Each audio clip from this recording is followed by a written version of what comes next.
Good evening, folks, or good afternoon, wherever you are, if you're watching from the other side of the pond. We are live again. Sorry for the delay of last week's stream, but unfortunately, work got in the way of streaming, so sometimes it happens. I wanted to do a little, kind of library check walkthrough and putting all together with the Native Instruments Symphony series, which is, let me check that here, which is the string ensemble made by Native Instruments and Audio Bro. I think, I already did a stream when that one came out back then. And then we are going to take a look at the brass ensemble from Sound Iron and Native Instruments. And last but not least, recently released Symphony Series Woodwind Ensemble, also made by the guys from Sound Iron. So that's all about woodwinds. We got in there flutes, oboes, clarinets, bassoons, bass winds, and saxophones. I have to admit I'm not too keen on saxophones, so I might leave them out. We may check them out for a little moment. And we also got the same stuff in solo, so solo flute, oboe, and all that good stuff. I started preparing a little template, but I haven't finished that one yet. So we may start with a more technical side of finalizing that thing. At least get all the instruments loaded to have a play with it. And then let's see or hear how it sounds all together. From a technical or mixing point of view, all I'm doing, let's get rid of the voiceover channel here. Violins are separated, strings are separated in the 5 groups: violins 1, 2, viola, cello, and double basses. I didn't split them up in short strings and long strings. It's all just the according group. Actually, as you can see, I have not finished that stuff here. Actually did some panning in the mixer here to have the strings sit in their proper position, like the violins 1.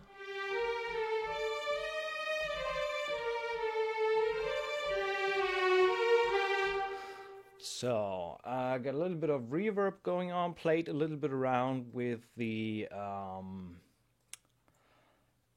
LX480 that's included in the Slate Everything bundle, based on Lexicon Reverb. I also got the Lexicon Reverb series, so it's actually pretty nice to compare these two. It sounds pretty great. Got a random hall here as a mode. Wherever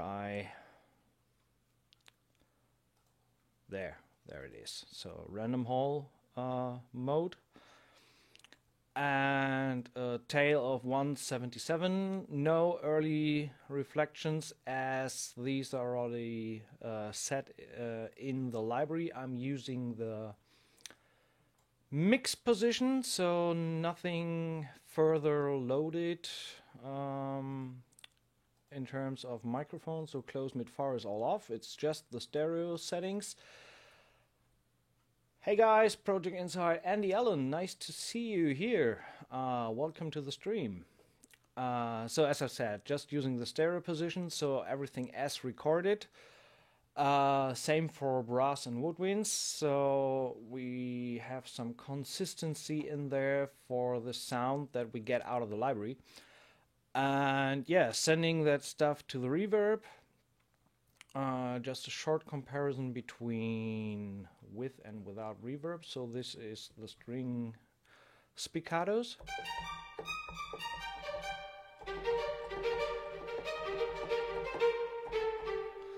If I switch the reverb off,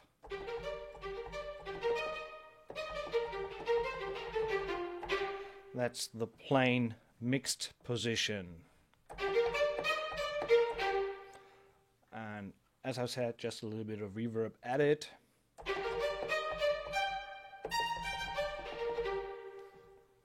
So that's for the strings, and I already prepped the brass stuff.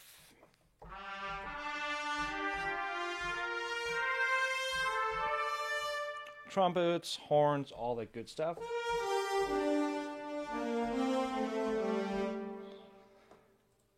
Short notes.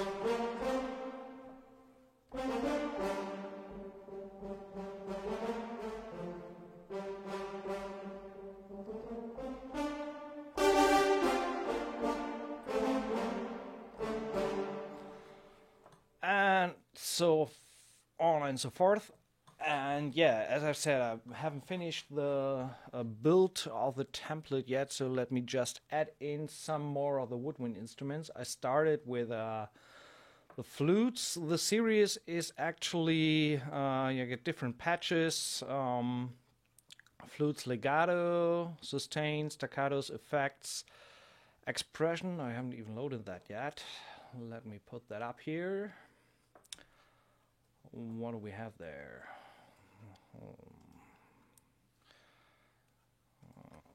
So this is flute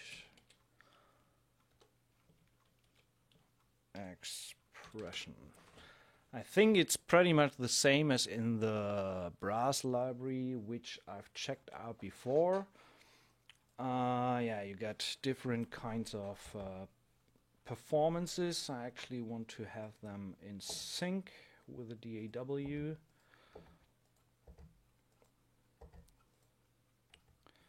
So I get crescendo,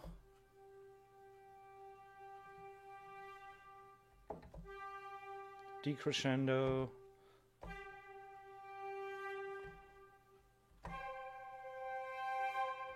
sforzando,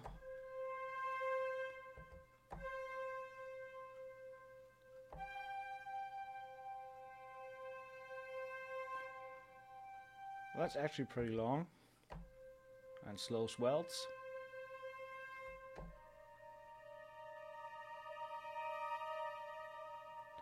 That's pretty nice to have. So I'm not going to load the arpeggios. We'll maybe talk about that a little bit later. Let's just load up the stuff for now. Oboes, legato. Bring that down, send that to output 2. And actually we need some more outputs here. And give it a little bit. Woodwinds are always blue in my templates, so I try to keep that consistent. In case you don't know what I'm doing here, I'm working with Vienna Ensemble Pro. It's still version 5. Version 6 came out recently. I need to upgrade that sometime soon to check it out. So far, so sending to different outputs, 3, 4, 5, 6, 7, 8, 9, 10. We should be fine with 5 groups here for the woodwinds. So this is oboes. And we're sending these to Patrick from Texas. Nice to see you. So we have 5, so let's put 11 different tracks. So this is oboe legato. We can't hear anything because I haven't set up.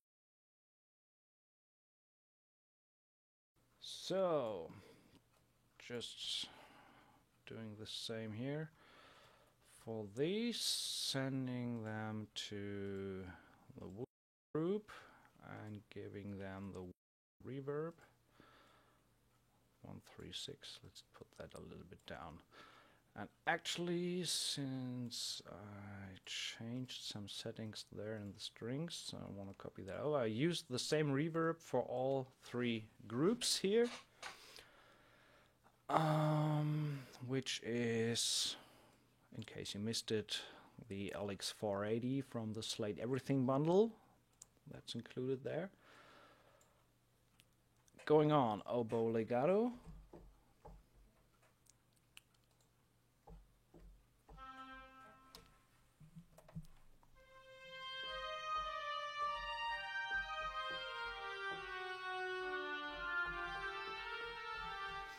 And I feel that I need to tweak a little bit the legato transition time, which is pretty straightforward, because you can just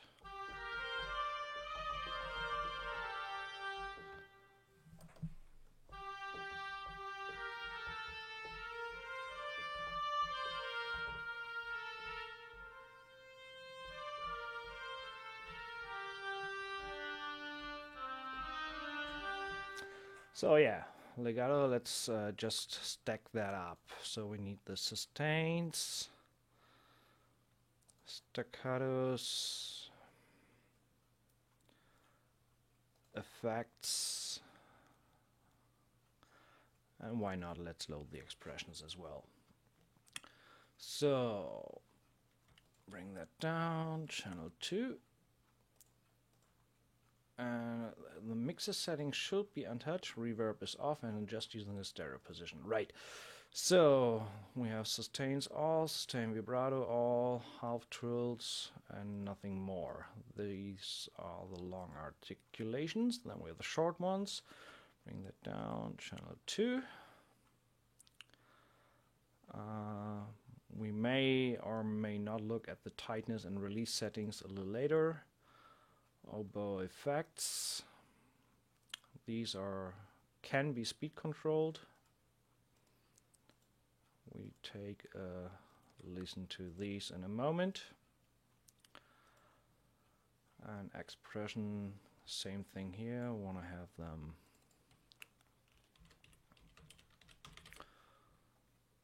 oboe long, oboe short, oboe effects, and oboe expressions. So I try to make that as fast as possible to get through this. But so right, so sync, sync, sync, sync, sync, sync.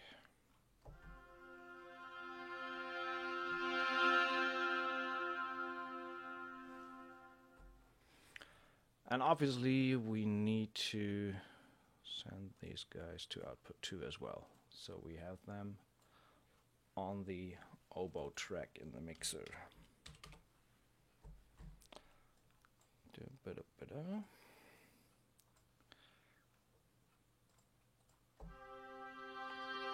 Right, now it's fine. So next is clarinets. Then we have bassoons. Get rid of the S there. And low winds. So, okay, mixer is set. So then let's go to the next one, channel 11.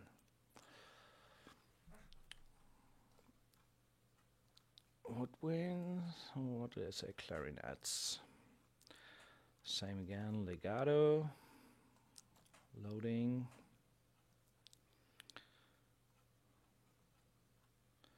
So these go to output 3.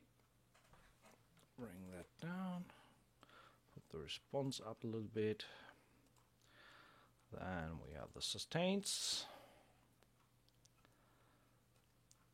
I wish I would have done that before the stream, so bear with me. I tried to do that as fast as I can. Sustains, staccatos. Did you upgrade to VE Pro 6? Not yet. I plan to do that soon, so maybe the next stream will already be with VE Pro 6, in case we need VE Pro for that. Have only heard good things so far about it, but I haven't tested it myself yet. So can't tell anything how it's actually working on Windows 10 on a PC, but we will check that out in the near future. So channel 3 again, bring these down, sync. I wish you could sync them all at once with one button, but that is not possible right now, it seems. So we are on channel 15 there, so nothing much left. So this is clarinet legato, clarinet longs, clarinet shorts,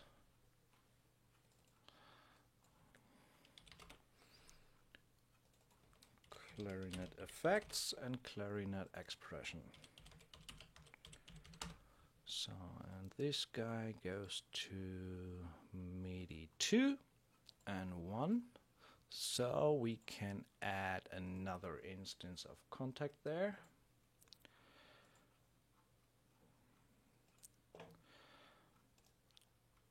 Change color to blue. Actually, from the first one, we don't need this guy and this guy. Flute 3 is actually clarinet.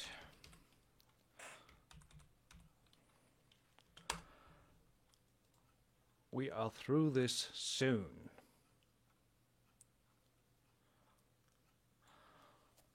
What do you think of the larger than usual numbers of woodwind players in each section patch? I have to be honest, I wrote a demo with the library for Sound Iron and just did a kind of sprint through all the patches, and I haven't really checked it in detail. Overall, I don't really care about a player number in a library. What I'm interested in is how it sounds. And if it sounds good, I don't care if it's 3 or 6 players. That's doesn't matter for me. At least when I don't care about orchestrating or having that stuff performed by an orchestra. So this is bassoons. But so far what I can tell, I pretty much like the sound, with some exceptions. But overall, it's a pretty cool woodwind library. It's some nice features. I love the effect sections. So the effect sounds that are in there, kind of the stuff that you have with the Symphobia or AD Cage. I'm a sucker for that kind of effect sounds because it just spices up so greatly any tension or horror scores when you don't have live players available. That's some pretty cool stuff there. Nevertheless, bassoon staccato, effects, and expression, and then only the lows, and then we're good to go. So, sorry I haven't figured that beforehand. So, sync. And I just sync that stuff, so if I want to use these expressions, they line up to my host tempo from my DAW. It just makes life easier. Last but not least, we have the low winds.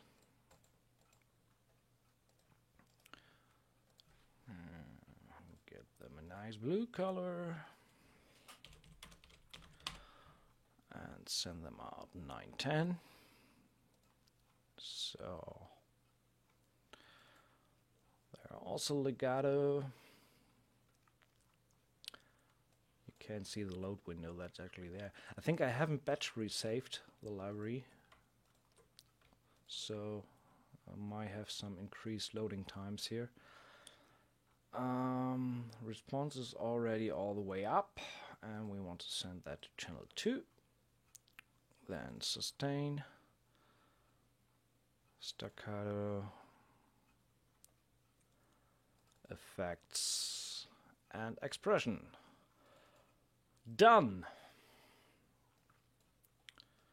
So let's check it out. Bring that down. Channel 2. Channel 2, bring that down. Channel 2, bring that down. It's already. Bring that down. Channel 2. And last but not least, sync the expressions.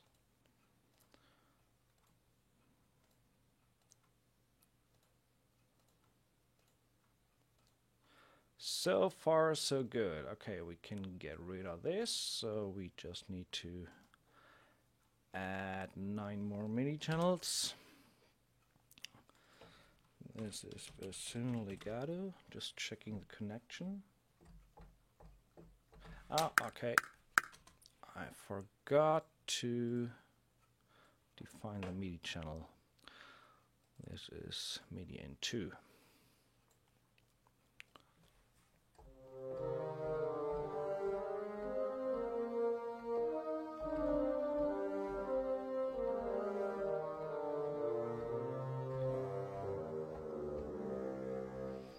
That works.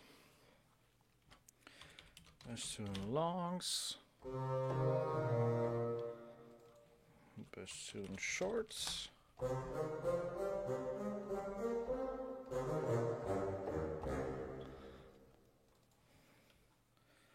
bassoon effects,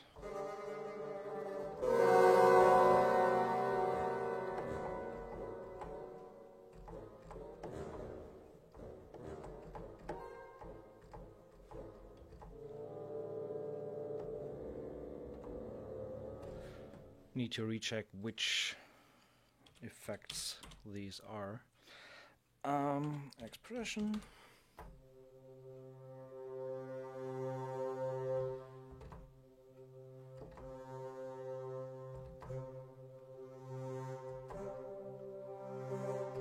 Okay, sounds good. And then we have low woodwinds legato.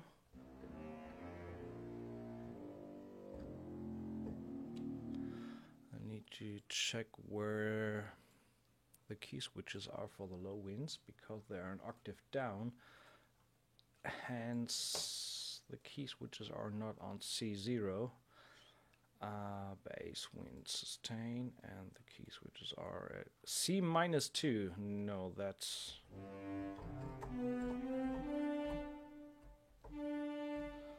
when I have these higher...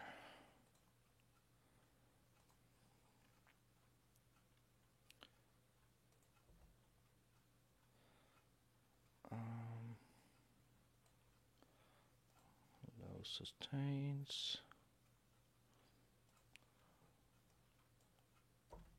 Okay, this is C4, C#4,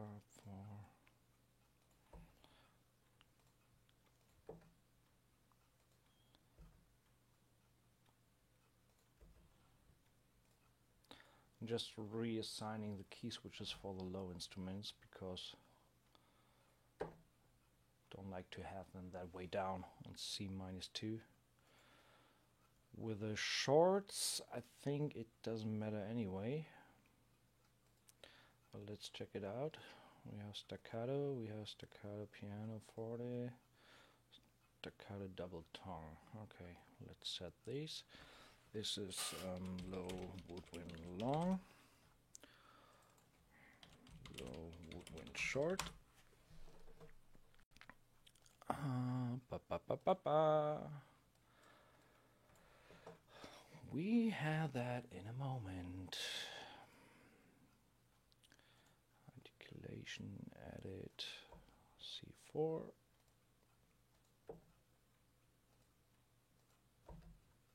And there we go. The effects. Ba-dum.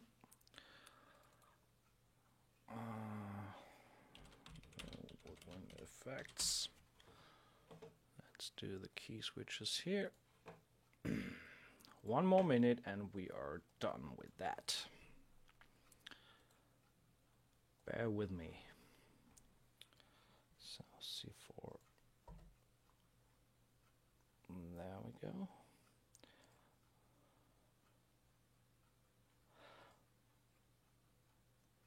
By the way, there are a lot more sound effects than are actually loaded here. So we will take a look at this in a moment. D4, D sharp 4, E4. Let's just load up some stuff here for these last two. So for this one, let's major down, and for this major up. We can check that out.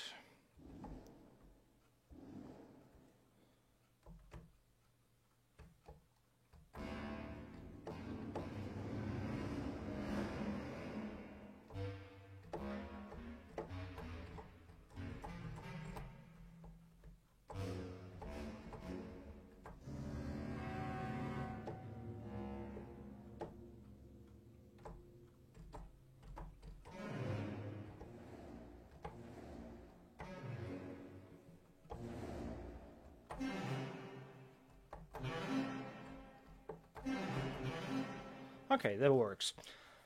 And last but not least, the expression. Low expression. And let's set these two.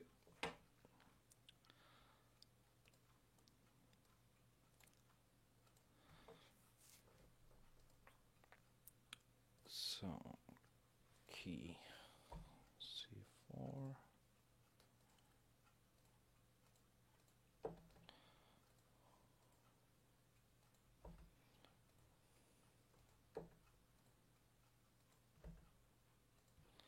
Setting these key switches above the range.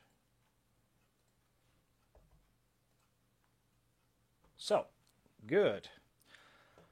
First thing to do after we have prepared there, let's leave it at the big setting. So I'm just going to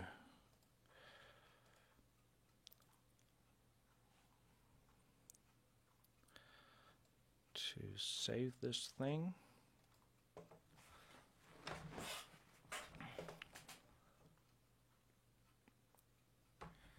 Give me a second.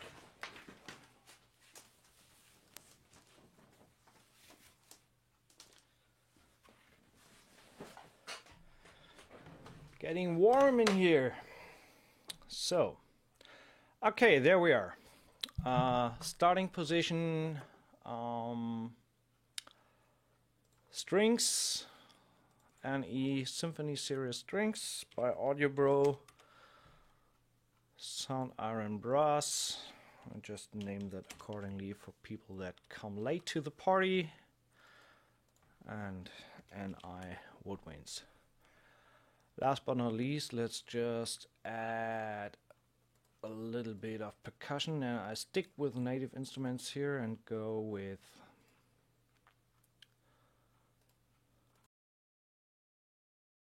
where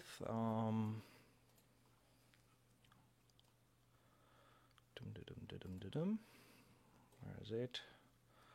Recently changed a bunch of library paths.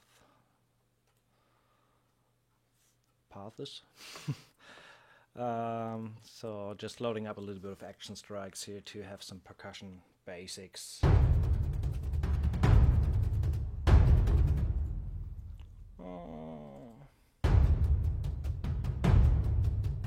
Okay, good.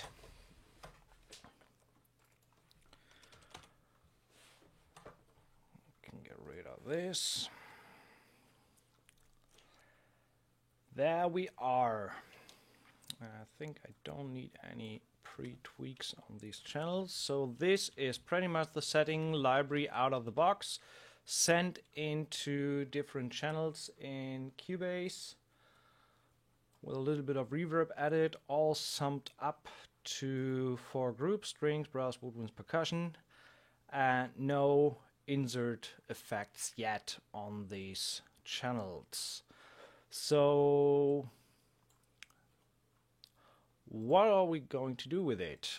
First, let's check some of the patches. I got some requests after I did the video on the strings regarding the legato. Short explanation on that side. When you initially load the patch, it is for example the violins. It's loaded with all violins, and there's that auto divisi function in there. I have switched that to violins 1 only. So when I have the auto divisi function on, it automatically divides the section into 2 times 8 players when you play 2 notes at the same time.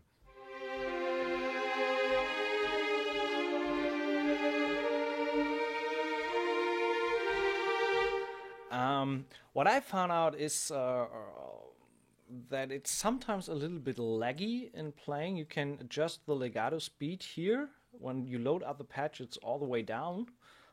So I increased that a little bit. And what I did, I have 2 different patches. The legato patch for the violins 1, where I want to have the full section. I switch off the auto divisi function. So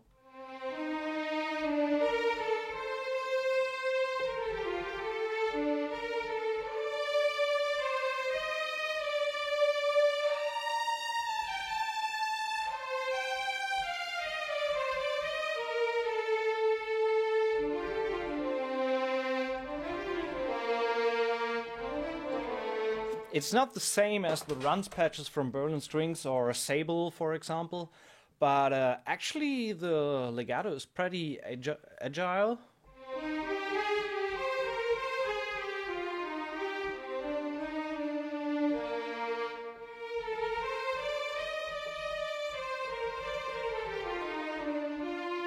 So I actually like it. So with that setting, when you have the legato vibrato control, that's another thing to add. I pulled the legato, the vibrato control to CC2.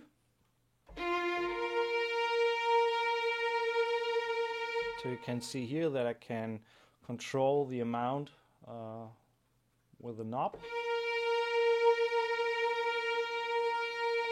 Or you can do it with a fader, whatever you prefer. So for the legato alone, I have a MIDI track dedicated and switched off the divisi function. And then I have the regular patch on the next channel, where when I do want to do sustains in divisi in the section, I have it enabled again.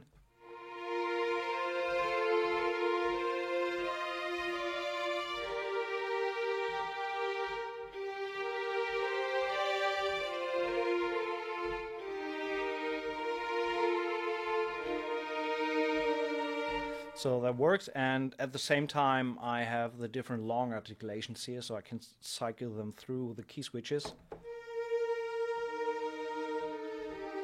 Sordino.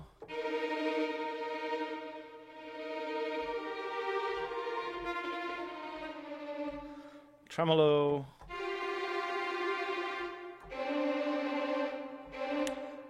The trills are actually key based, so depending on what key you are in. Unfortunately, if somebody knows that, I appreciate any help. I haven't found a way to MIDI control the scale. So actually I want to say right click and put a controller on it. But it seems I can't control this drop down menu and the scale that I want to have via MIDI CC. So it seems I need to set that up per project, which is kind of a little bit odd, but maybe there will be a future update that includes the MIDI switchability of the scale that the strings, that the trills work in.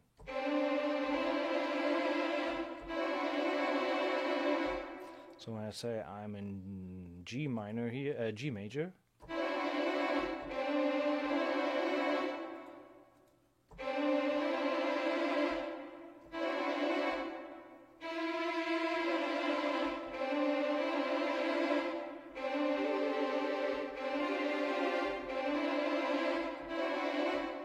Actually, I just discovered a bug here. If I play the notes one after another, like C and E, it's trill C and D, and if I play the E, it's trill E and F, according to the scale.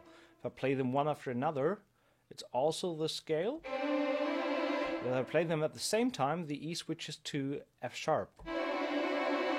That's a bug there. Okay, sometimes you discover things on the fly. Anyway, so I haven't found a way to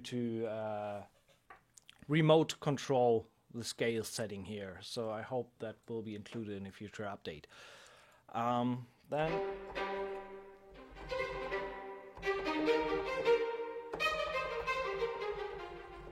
the short articulations, that is namely spiccato, staccato, and pizzicato.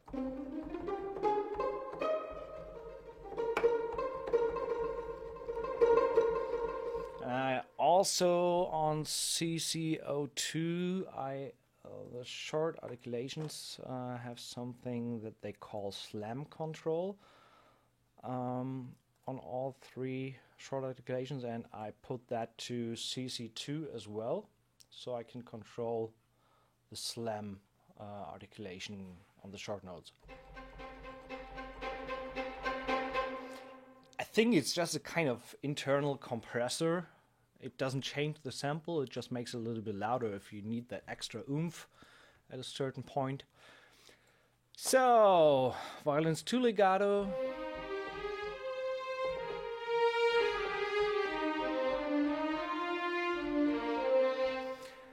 And as I've mentioned in the beginning, I put them a little bit into place via the Cubase internal pan control.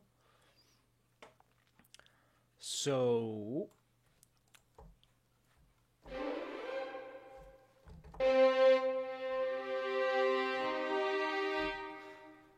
short notes again, violas a little bit more to the right.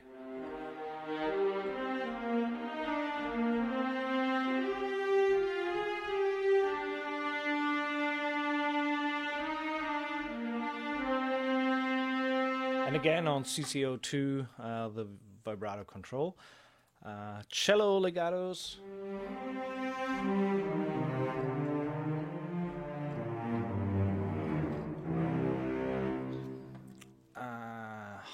Hi, MC Mac Cremolino? Mac Remolino? Whatever. Hi, nice to have you on board for the stream. So, I actually want to put the brass a little bit into position.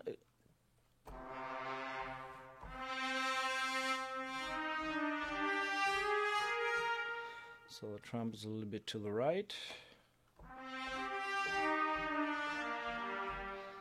Then the horns.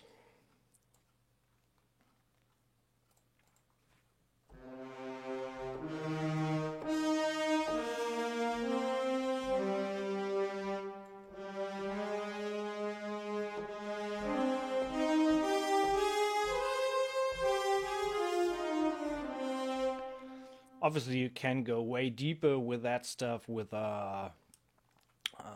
positioning tools that are out there, but due to the reverb and the stage setting of the mix mic, it works pretty good with just to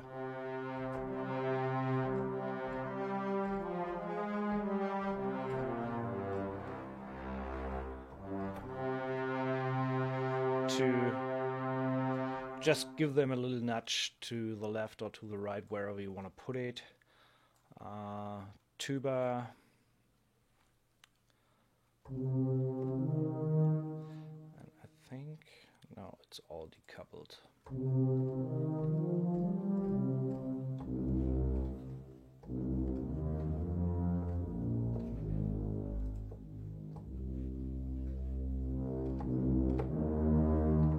And I started to build expression maps for the brass. I haven't done that for the woodwinds yet.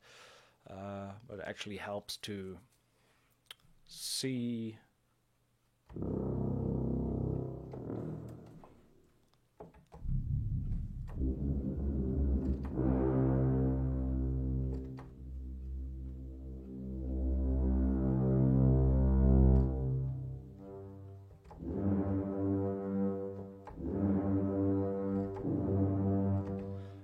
loving the way this reverb sounds. Any chance you can share? I actually did that beforehand, so welcome to the stream, and no problem, I can show that. I just tried that out. I just started building that template a little bit before the stream started, and I just wanted to give a chance to this LX480 lexicon emulation that is part of the Slate Everything bundle.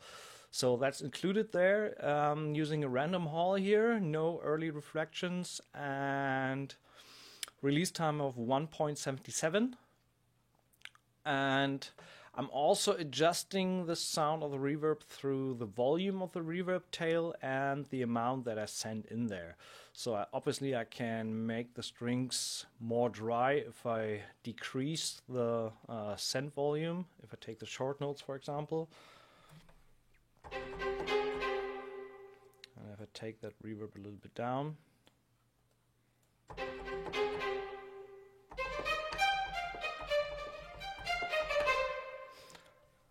bring that back to what did I have there? Somewhere around that. An overall pretty nice way is also to just lower the reverb tail so that's dry, and that's the normal value. And if you lower the volume, you still have that reverb impression, but take it a little bit down if you don't want to go too wet. I did that on the brass here. Let me just bring that back to initial position for everything, and then we can tweak that later if needed. So, and as I said, last but not least, the woodwinds.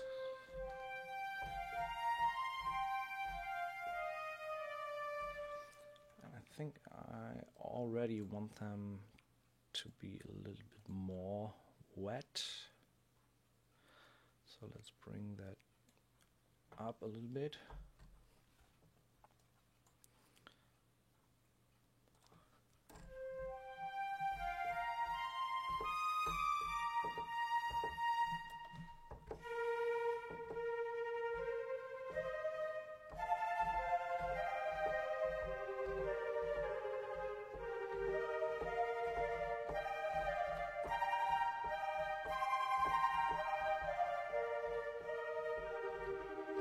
So, well, what are we going to do?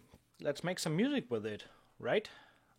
Because it's a good way to check out. Some people were afraid of the libraries being recorded in different rooms, that they don't really match up when you want to do music with it, like you have with Cinesamples, for example, where you have the whole orchestra from the same room. The woodwinds and the brass, as far as I know, is recorded in the same room, or in the same, I think it was a church where they recorded it.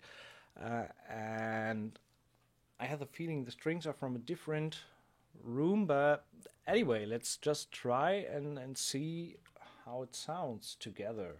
That's what it's all about. Starting with a basic 120 here, for example.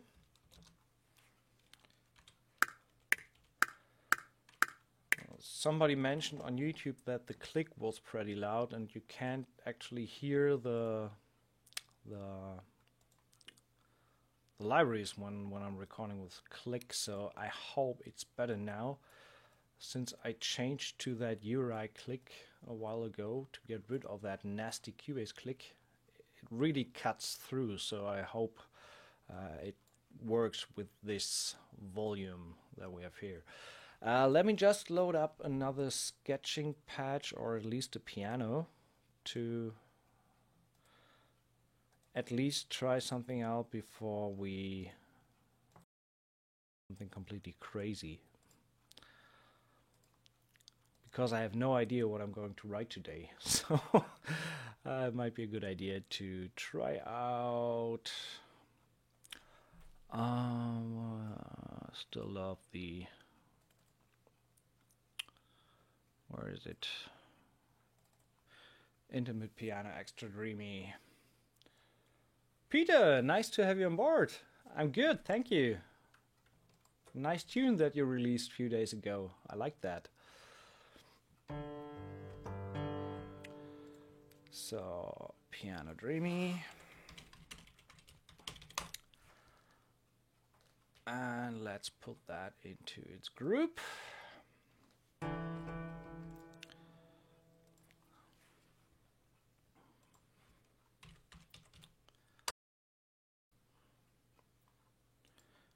Keys goes over there. No, not the verb. That way. So right.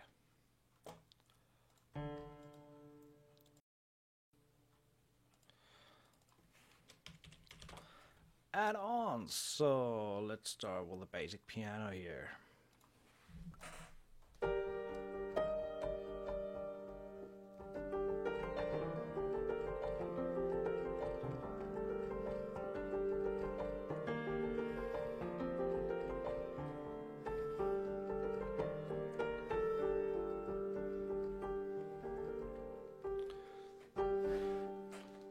Raise the volume a little bit.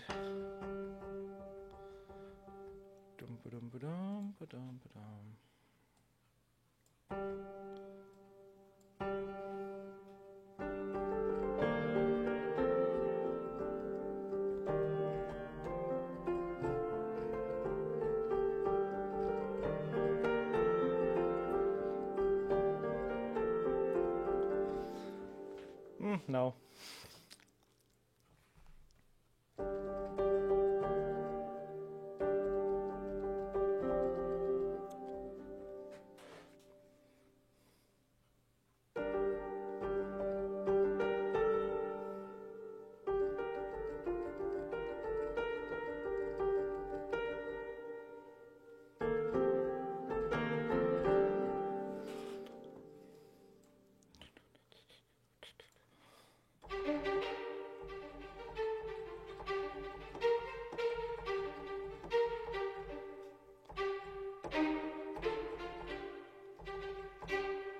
Yeah, right.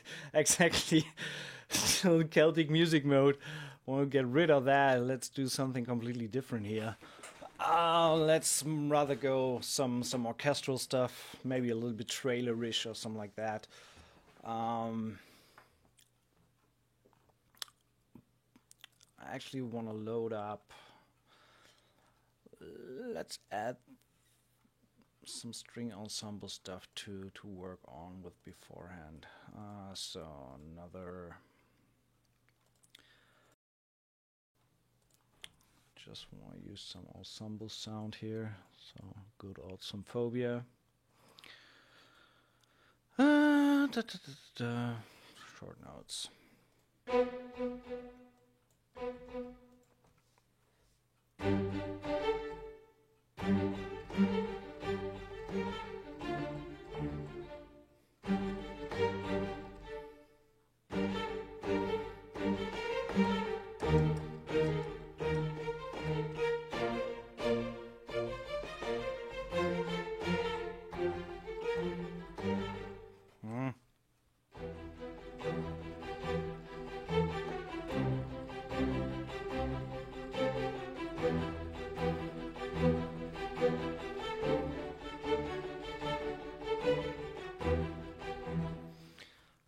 Let's do something really basic there.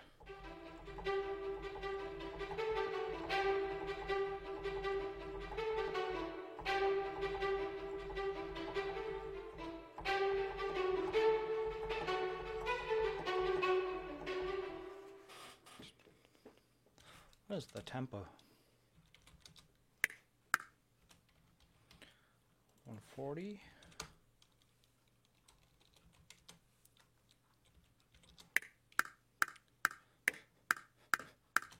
rather 160.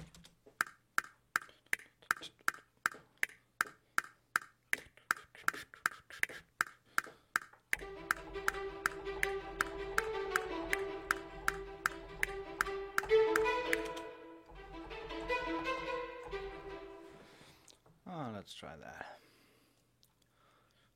Let's go with 8 bars. That's 8 notes.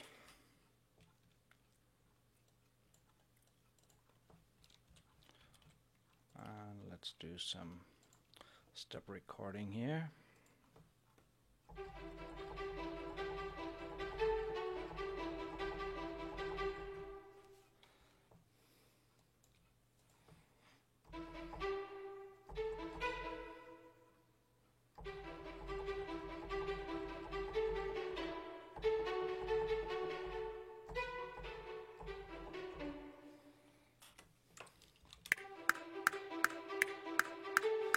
You can already hear that we need some negative delay to bring it to grid with a click.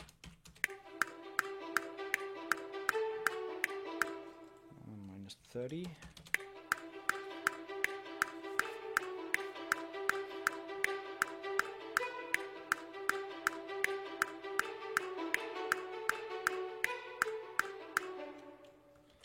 So let's duplicate that. And go with the shorts.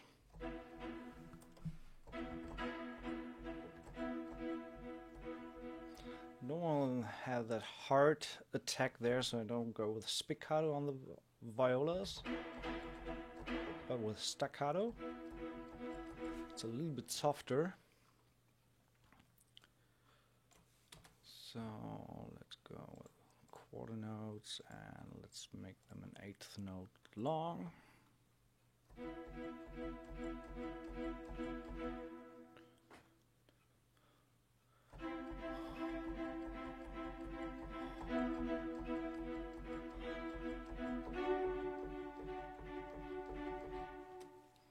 Again, these need to be adjusted with a time offset.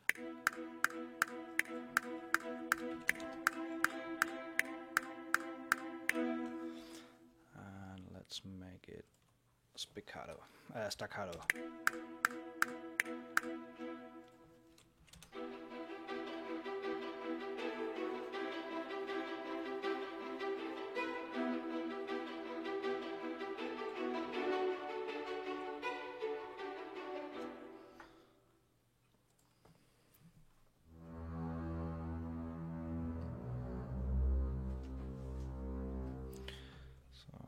To do some overdubs with the low strings.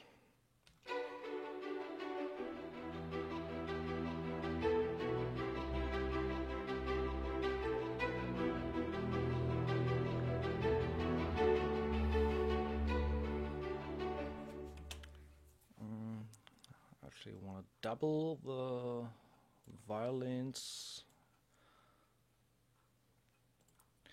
I got -30 here, so let's go just to have a little bit of difference, -28 track delay.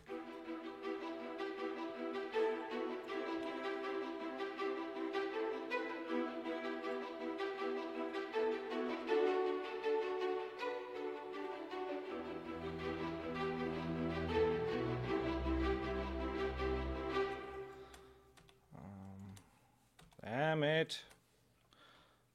These on spiccato.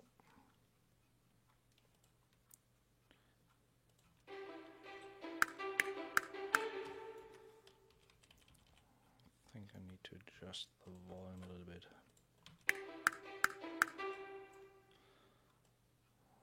Velocity reacts differently on the second strings than on the first. So let's bring that down a little bit.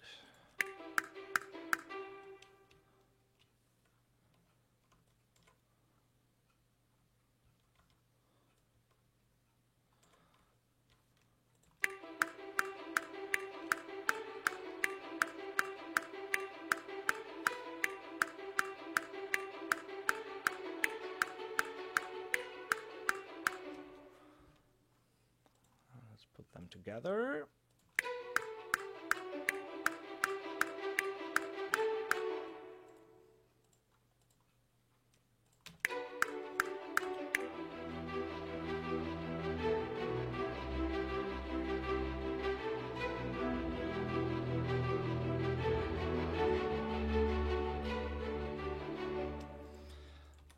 Let's compress a little bit the inconsistencies in volume and raise that a little bit till the end. And last but not least, let's put some long cellos on top.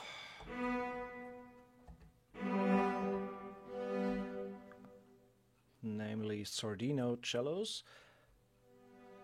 And the cool thing is that they have an auto divisi function, so when I play a single note you got these 8 cello players, I think it is. Let me check it. The cellos are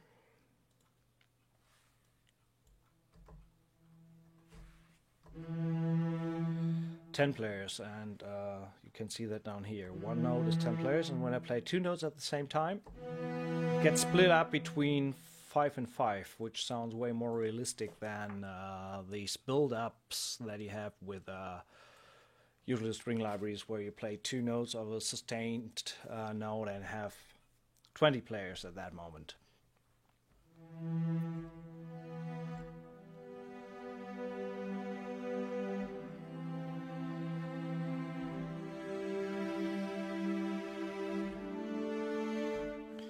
Let's try this and actually give it a click, and I need to switch the key switch before.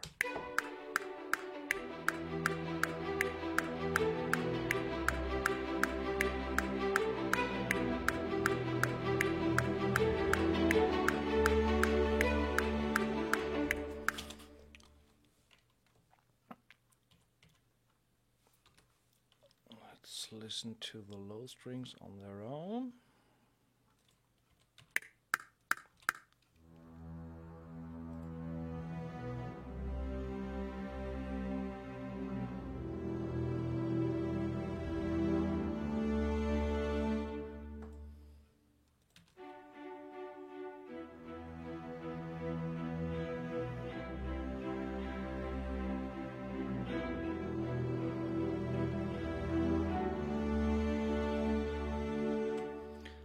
Okay, nice.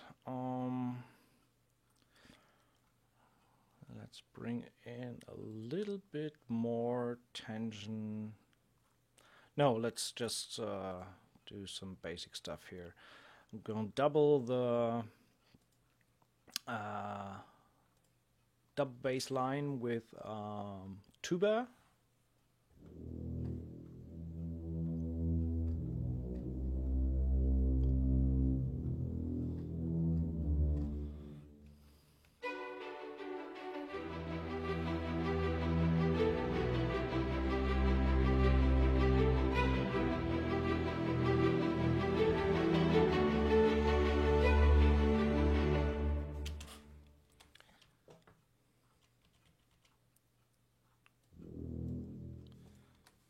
So that you have these two together.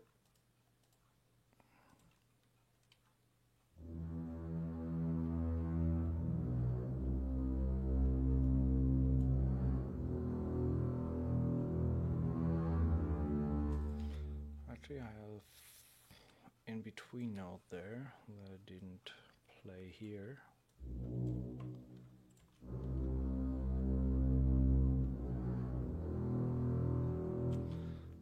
Let's give them some room to breathe.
Let's bring in the horns later.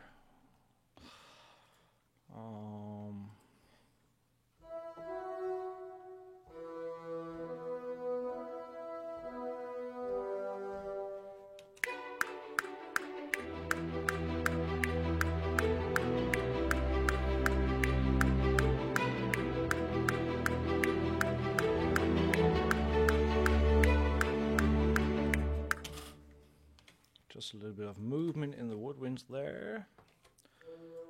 Just improvising a little bit here.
Maybe, let's try.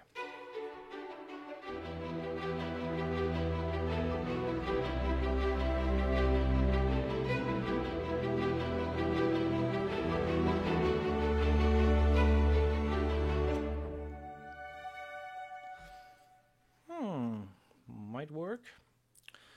But let's do it in not. We got E minor, so let's play with G and E.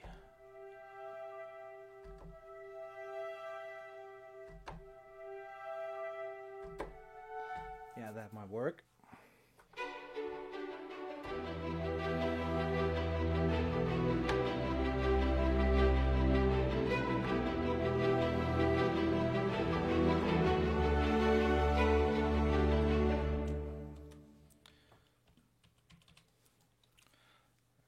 Key switch is that actually?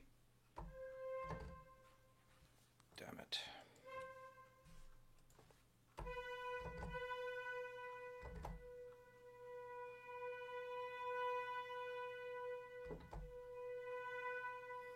Okay, this one.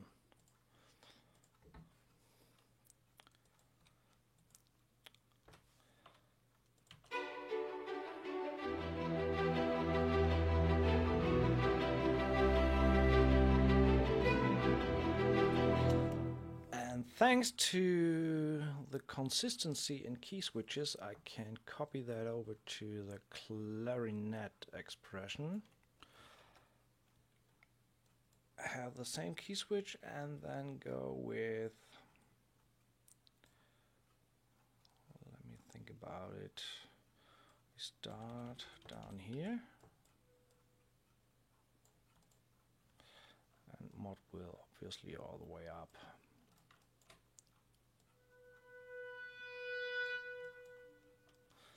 Together with the flutes, we should have a nice.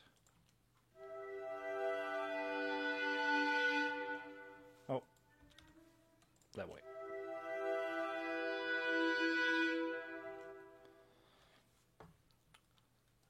It seems it's not the same patch in both Larrys. So the flute expression is set to swell fast, and the clarinet expression is set to crescendo. Okay.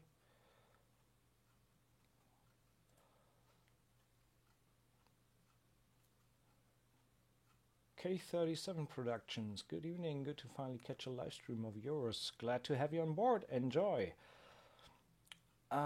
So as you can see, there are some inconsistencies in the articulation mapping. which is not a problem at all because you can reassign easily all these articulations. So we want to have swell fast there, and then it should be the same.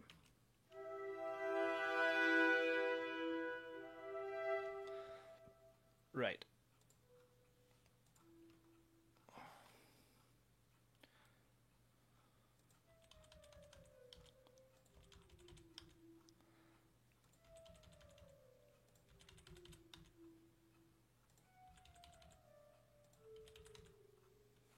So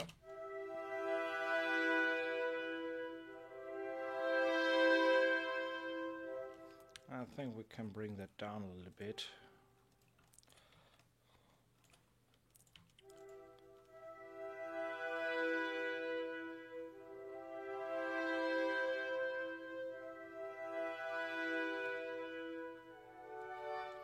Together with a bassoon, I played that little legato line.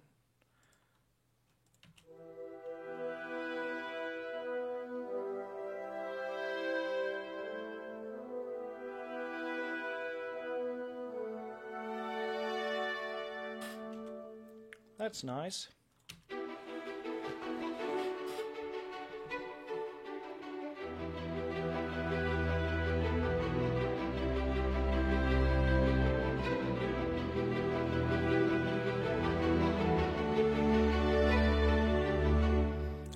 Change that last expression, but I need to check first what expressions do we actually have available.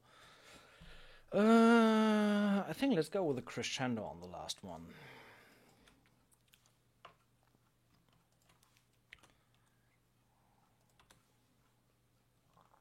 So we have that swell before.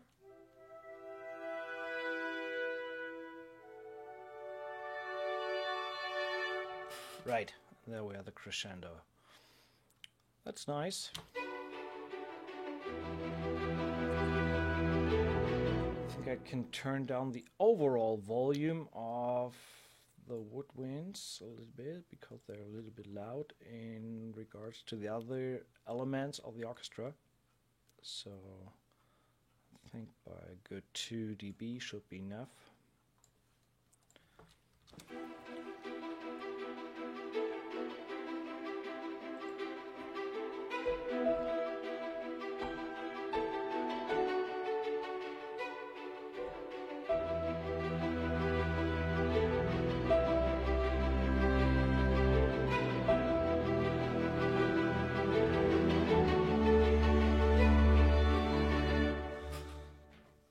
And let's bring in some trombone crescendo.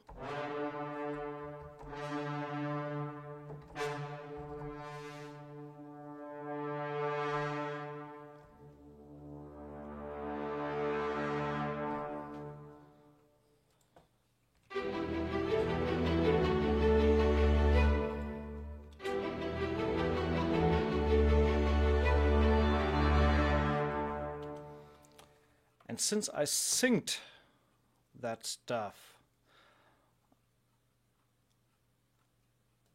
actually I want to have a crescendo here.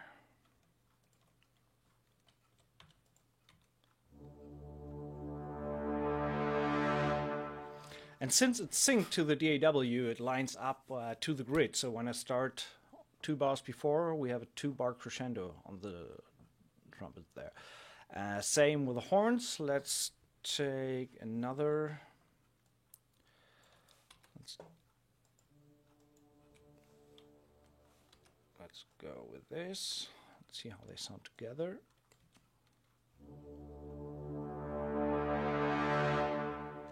That's nice.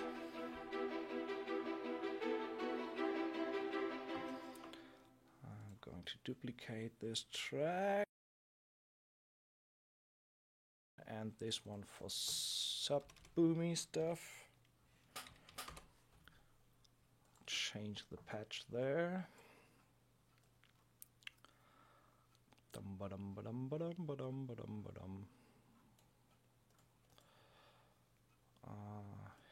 hits, I think it is.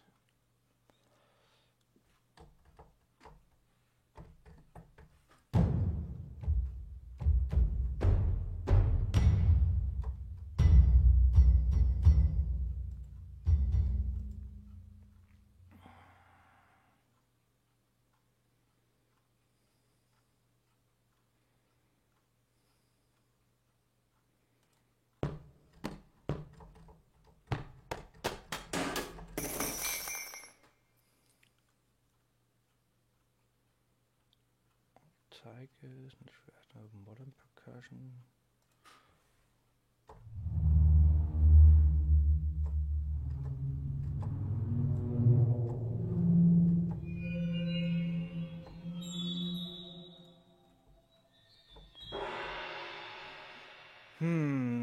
There must be some, maybe it's the big cinematic hits.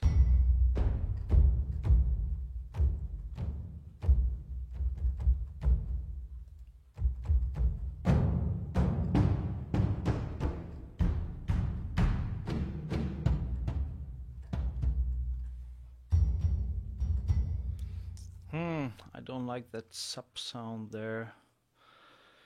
So we take another one.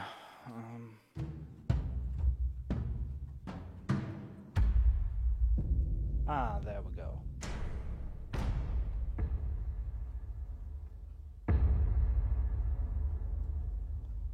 Let's go with that one.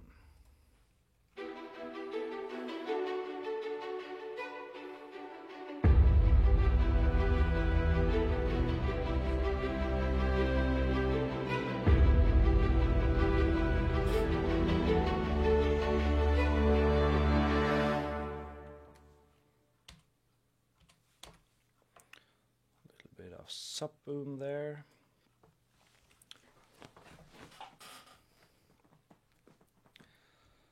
We have the riser there, and I'm gonna leave that on repeat for a short moment because I just need to grab another coffee, and I will be back in a second. So this is what we have so far.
That was 3 or 4 cycles.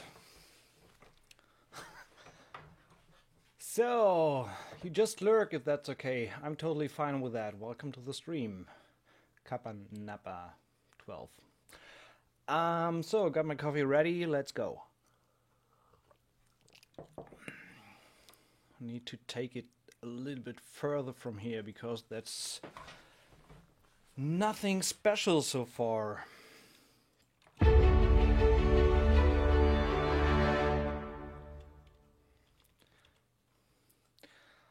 Let's check out how the strings behave if they need to do a little bit more.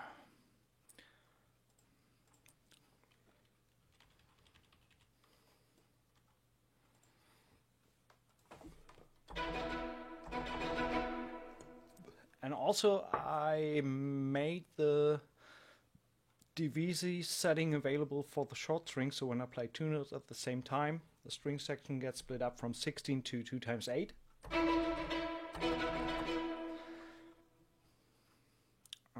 Let's try that out.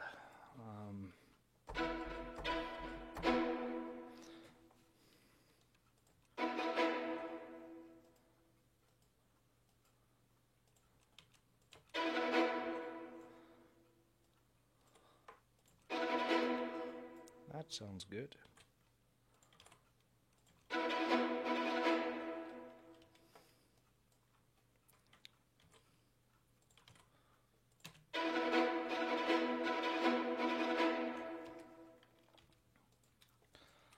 Let's do the same in the short violins too, but with a different setting.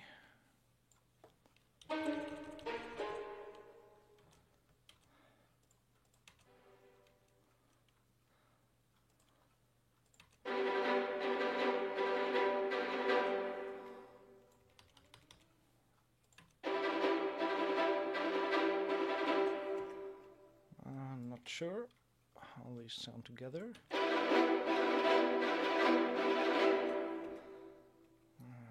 Even that difference of -30 to -28 might be a little bit too much there.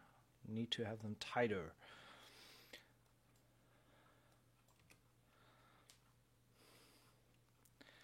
And let's do something like question repeat part here.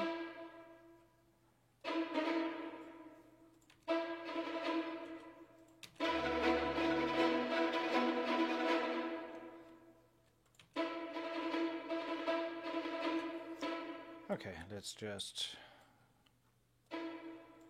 duplicate that on the E. I think these can even be a little bit tighter.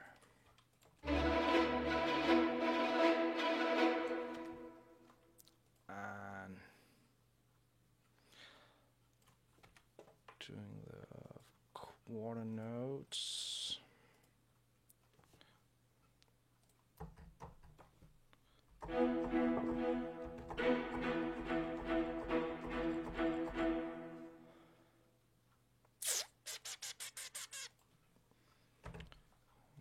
The spiccato, so I just put the key switch there and then play.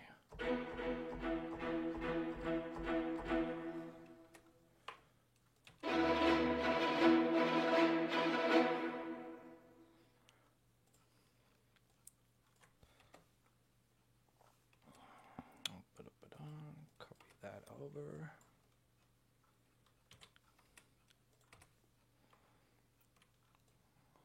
Modulation up, which actually controls the volume.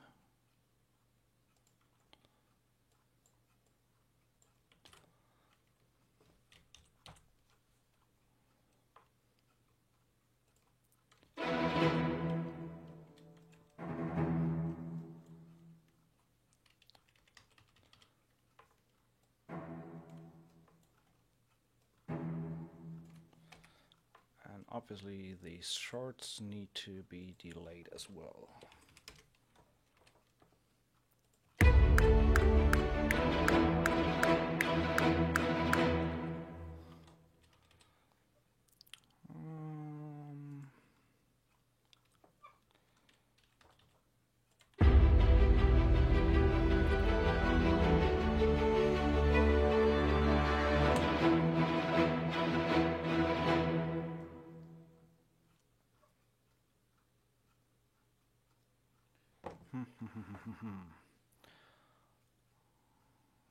Let's put these in the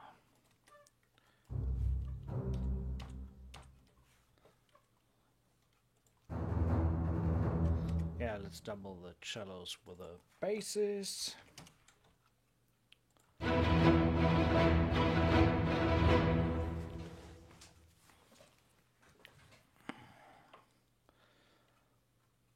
Flute shorts.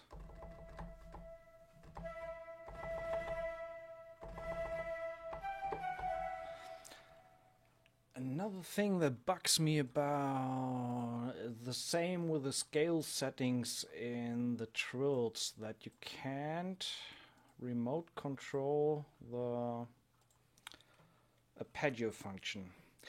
This is actually a pretty nice feature.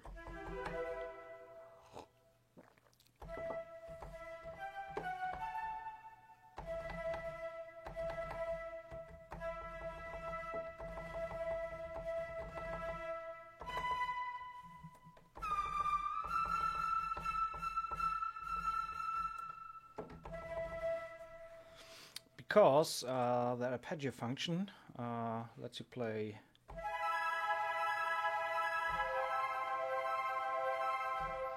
I wish I could just activate that. Oh, that's actually MIDI assignable. Nice. But that stuff here is not assignable. And this is what really bugs me a little bit.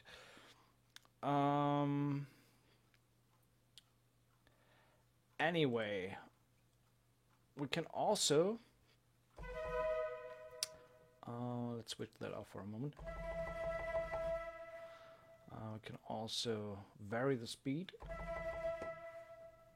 of the staccatos.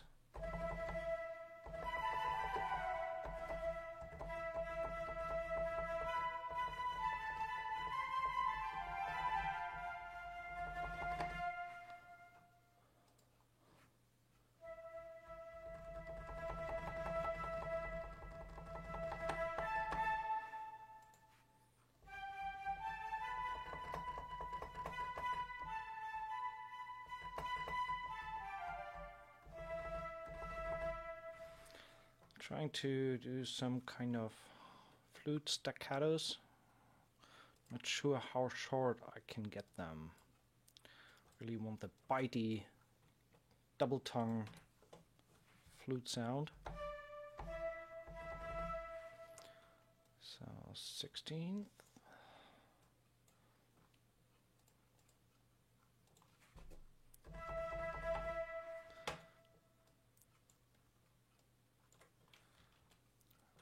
This is on C0. And that sounds very Ah, okay.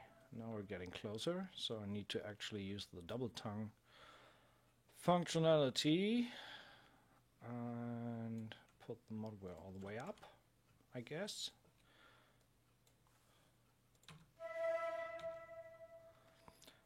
I think this is even a staccato.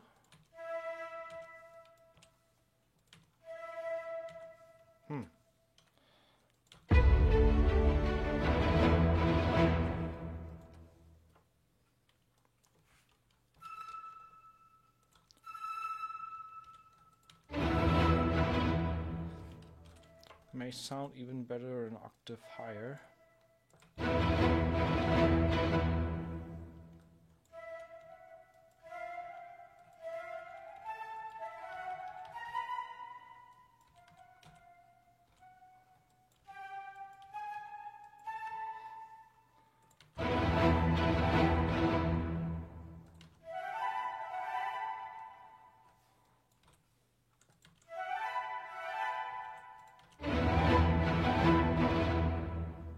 That's nice. We'll keep that for later. So, not happy with the flutes there. Let's load a different percussion patch there. Mainly just the orchestral percussion, I guess.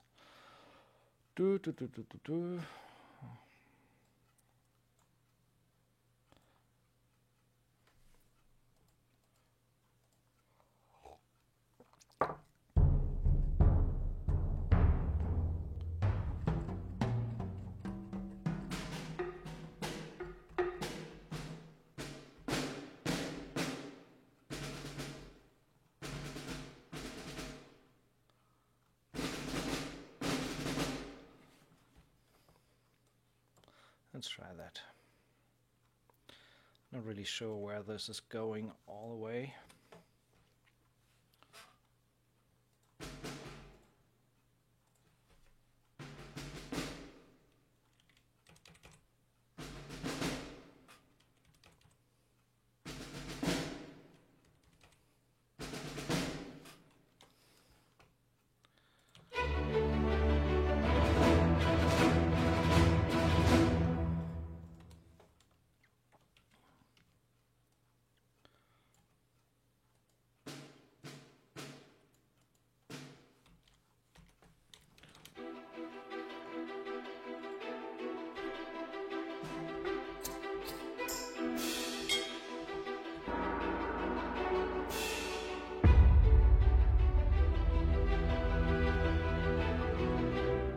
this guy too early. Belongs there.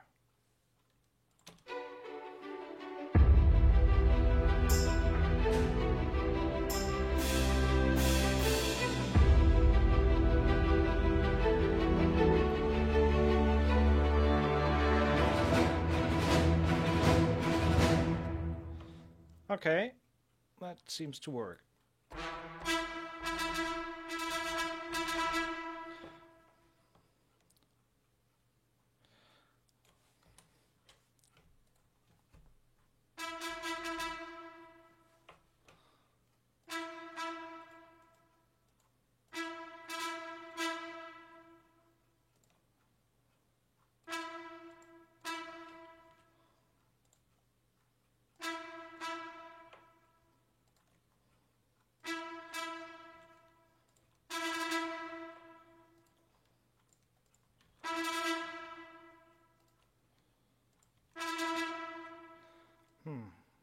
Doesn't really make a difference.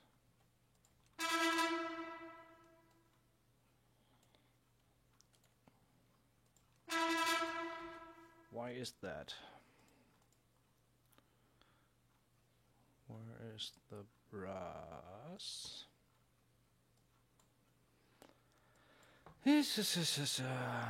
Jesus, what's up here?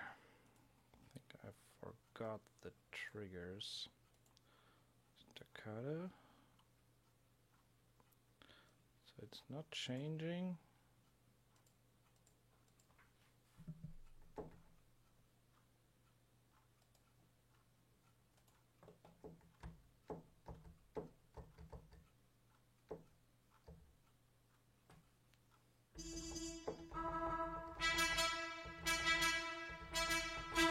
Okay, it's the best sound anyway with a normal staccato.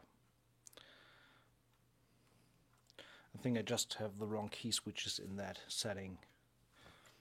So if I make them a little bit shorter, that's some nice.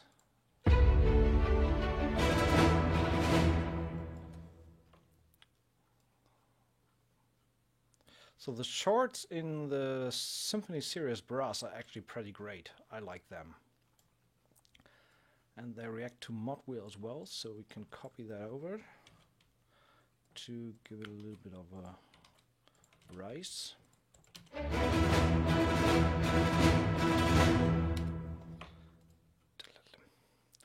Same with the short horns.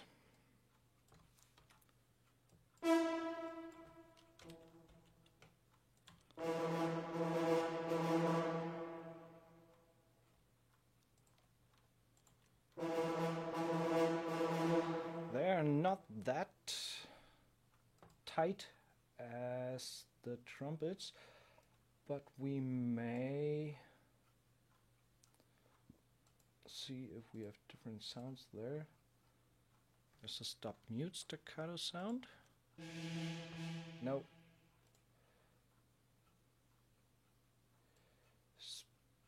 Actually, I'm just moving the speed knob a little bit on the GUI here to see if we can change the speed of the short notes. That's a little bit better. And also let's compress the velocities a little bit and give it a little bit more of a rise. That's nice.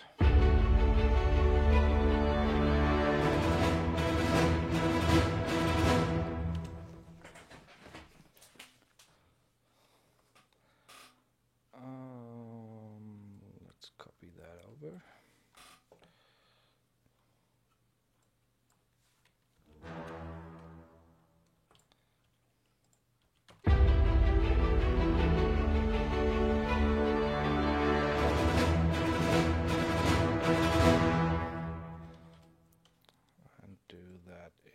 Tubas as well.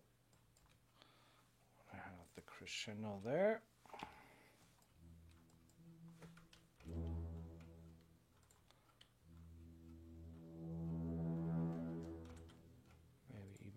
octave lower.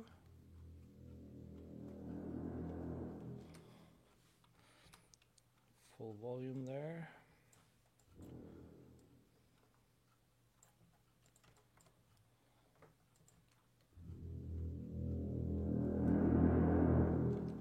That's a nice growl.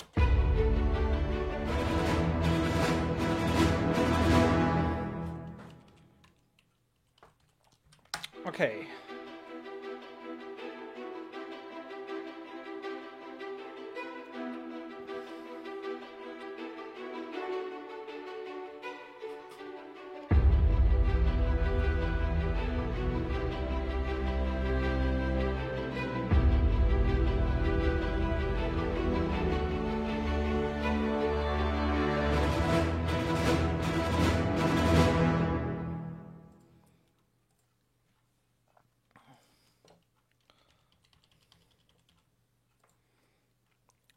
So let's copy that over.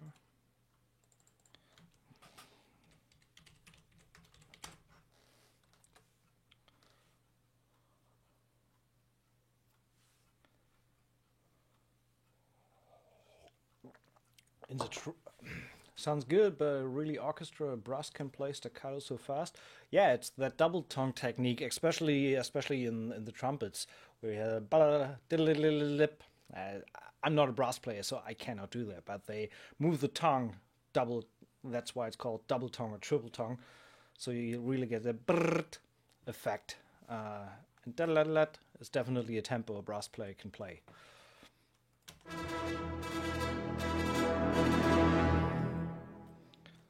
So that's possible.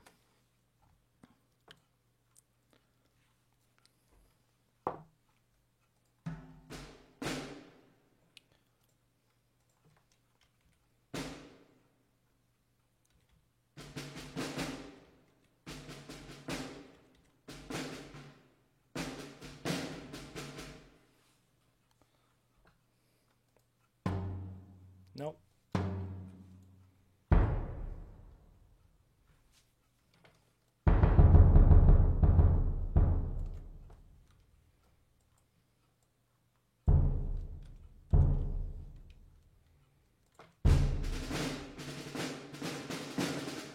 Nah.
Copy that pattern there.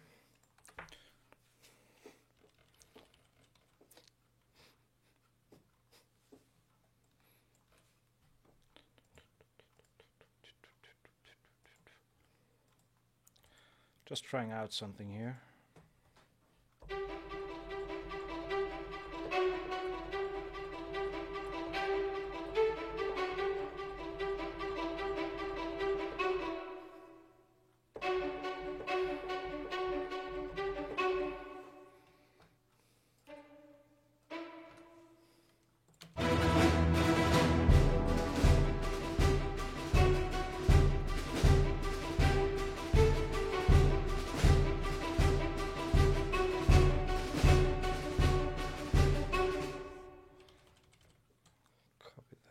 But now I'm going to switch to spiccato and get a little bit more consistency in the volume.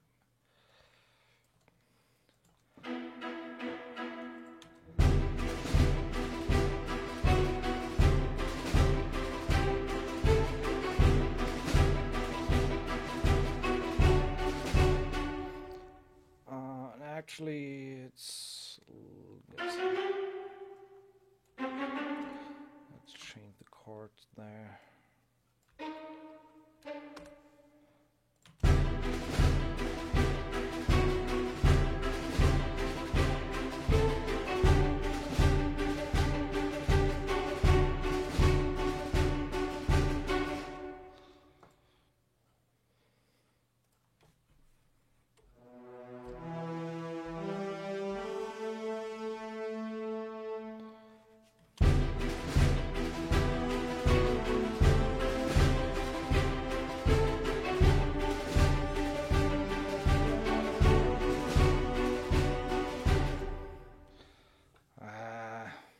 That is shit. Delete that.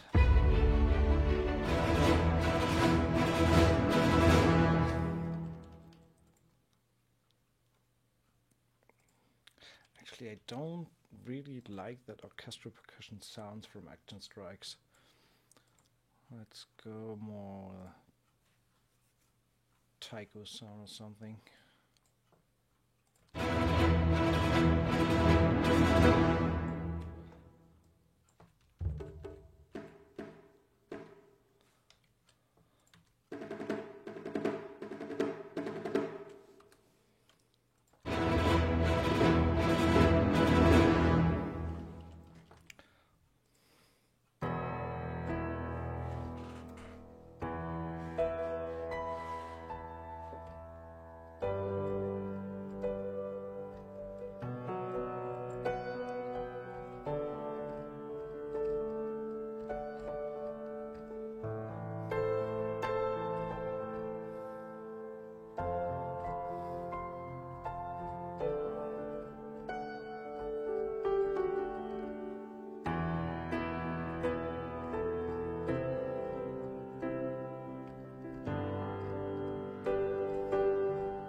Might be a good line to play a little bit with this flute runs.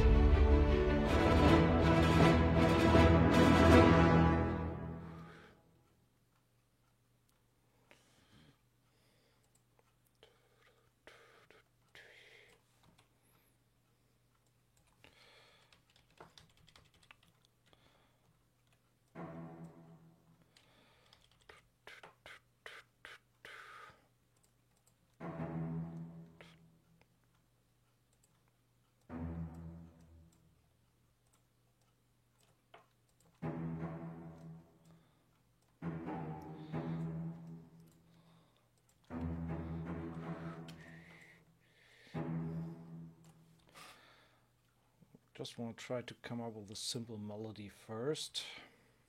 So I'm just laying down the root notes.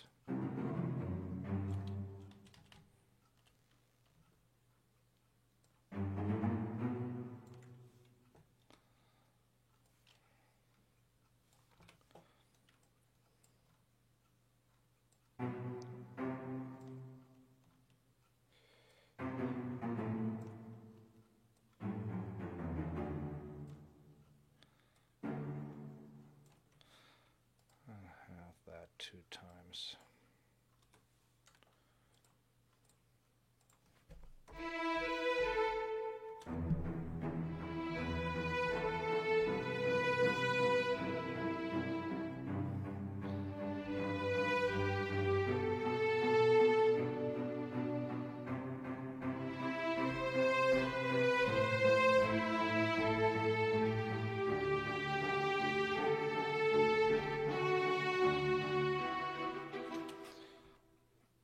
Something along the line of that.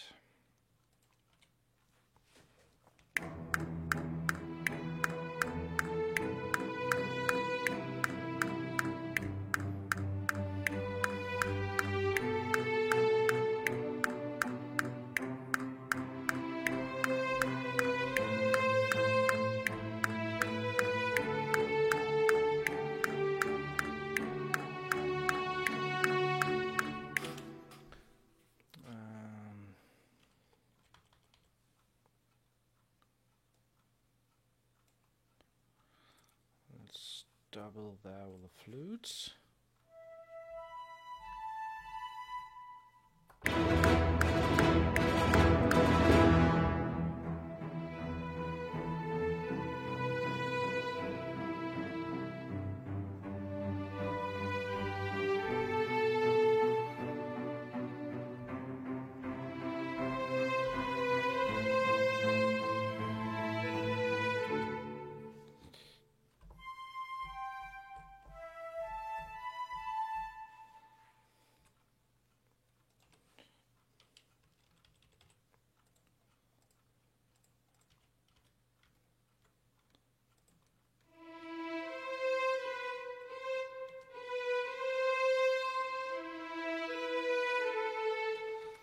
Okay, once more.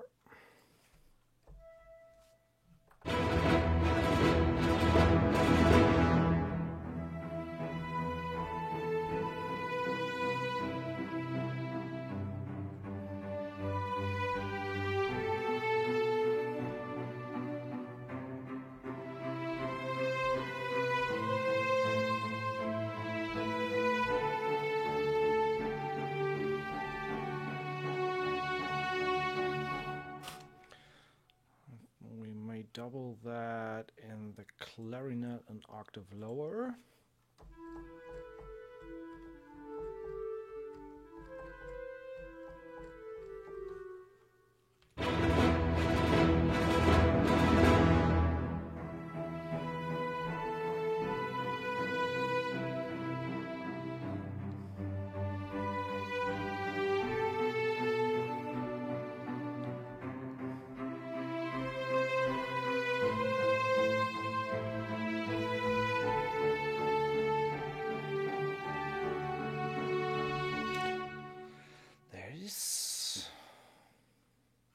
Alright, that string was too early.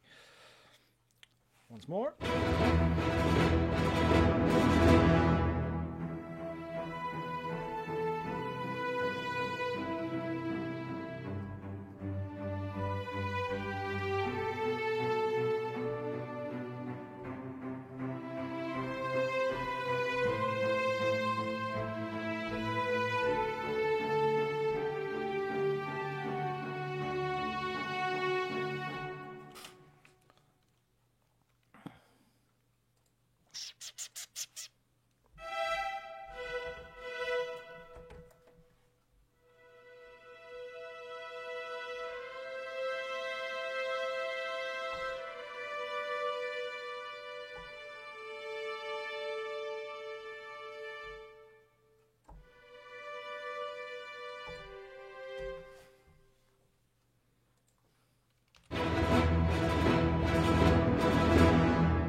Sucks there.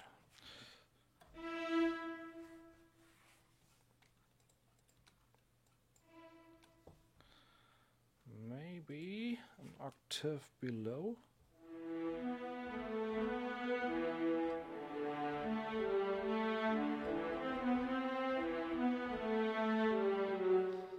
Let's try that.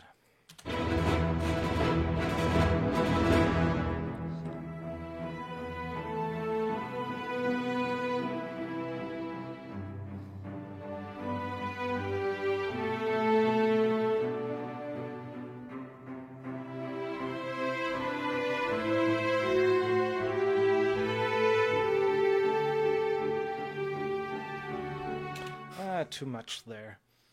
Let's go with some horn ensemble sounds.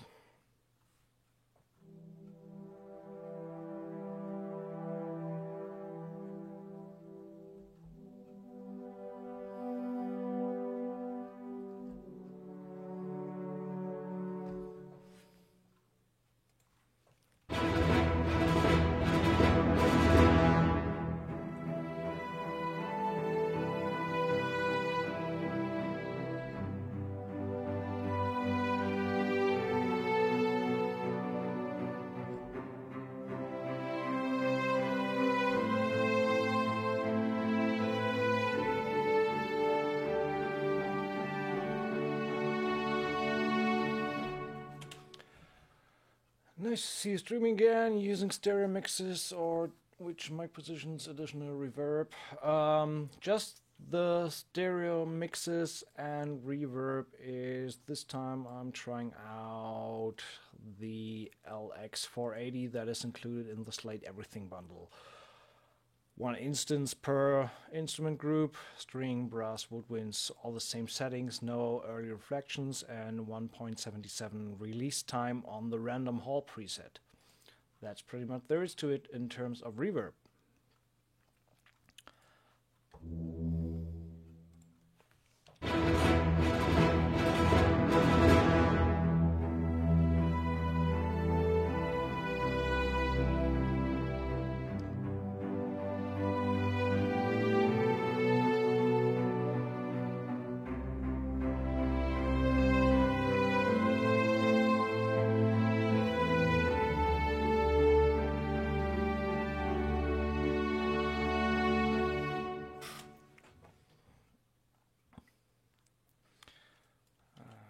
Duplicate that whole thing.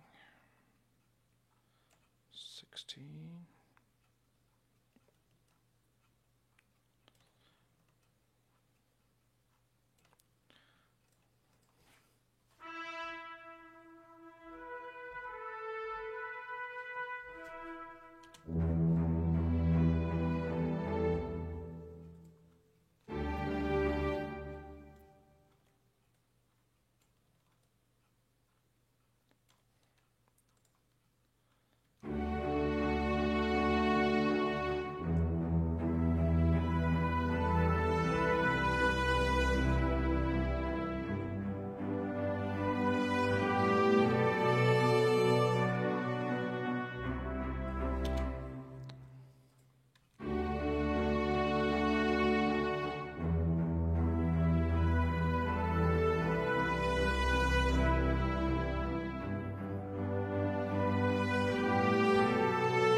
Not the best idea to go up there. So just duplicating the melody line there. Gets a little bit heroic today, or war hymn like. Who knows?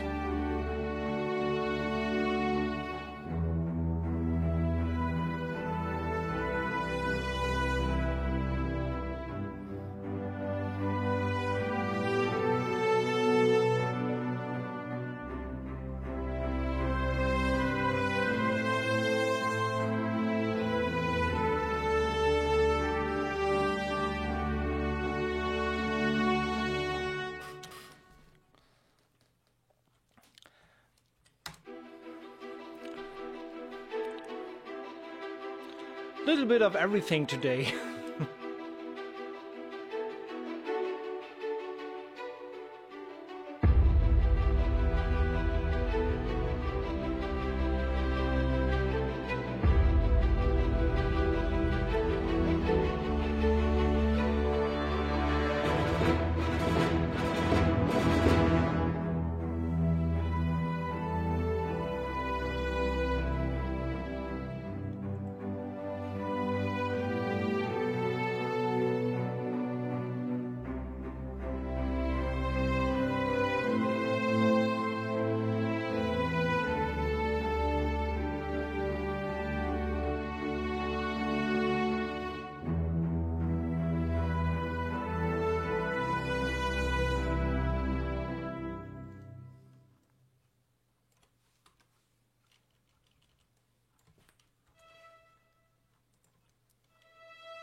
just doing the octave there in the strings. And at this point, we definitely can bring in some more strings. So let's see what we can do.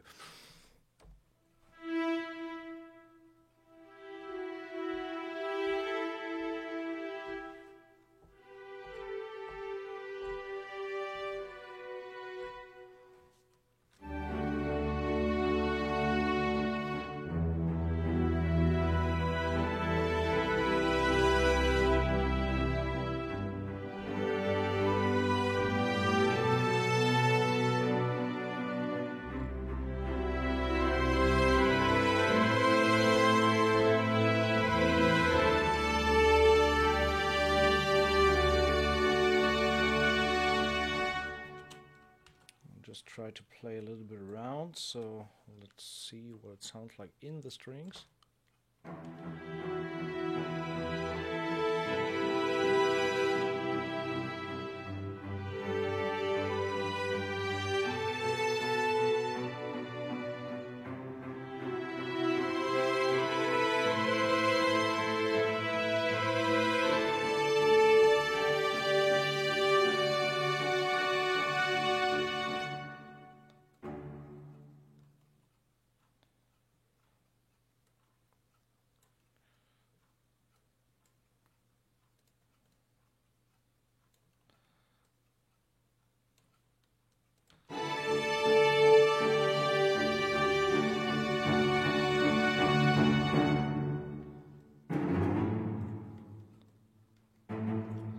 Let's do an octave in the cellos here.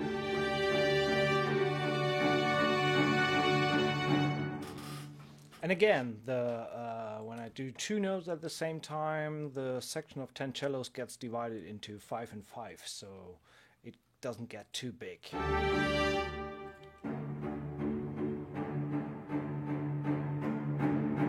So it's still the same amount of players. And we have the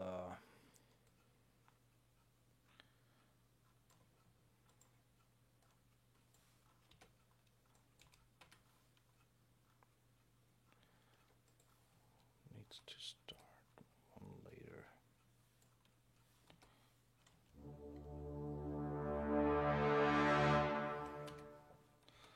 Let's give them a little bit more oomph.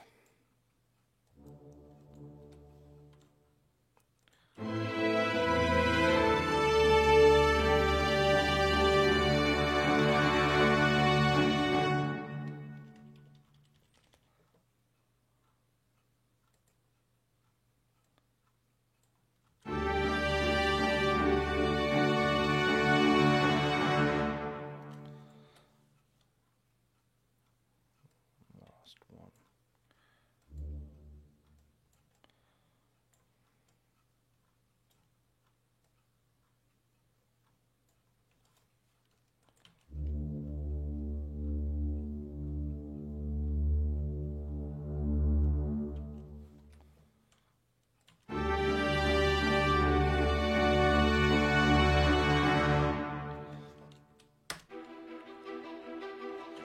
Let's try some flourishes here in the oboes.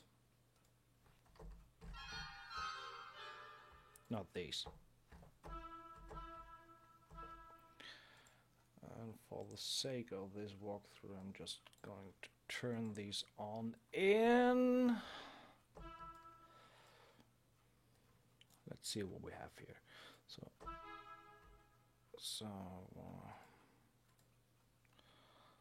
let's do up and down run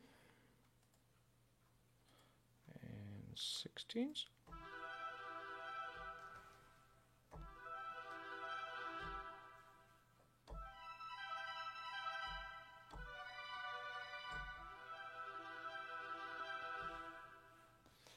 Or maybe in triplets.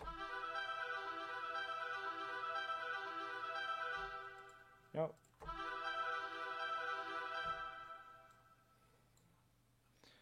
I just do up.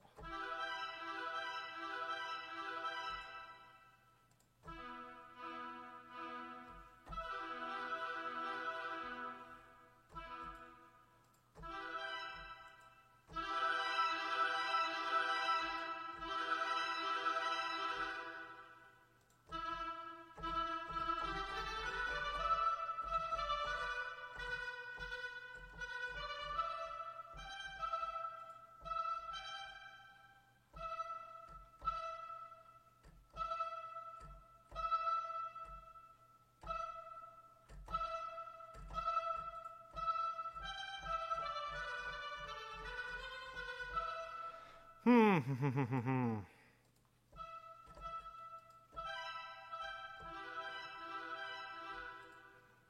think. Let's see how that works.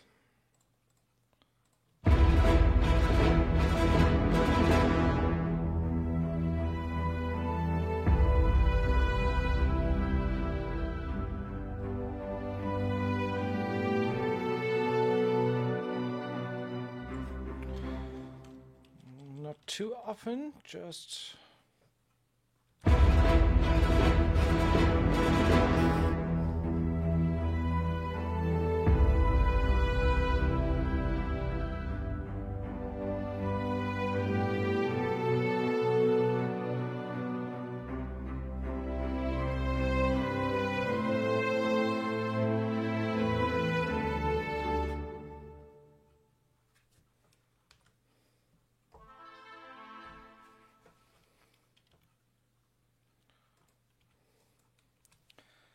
So I listen to the winds on their own.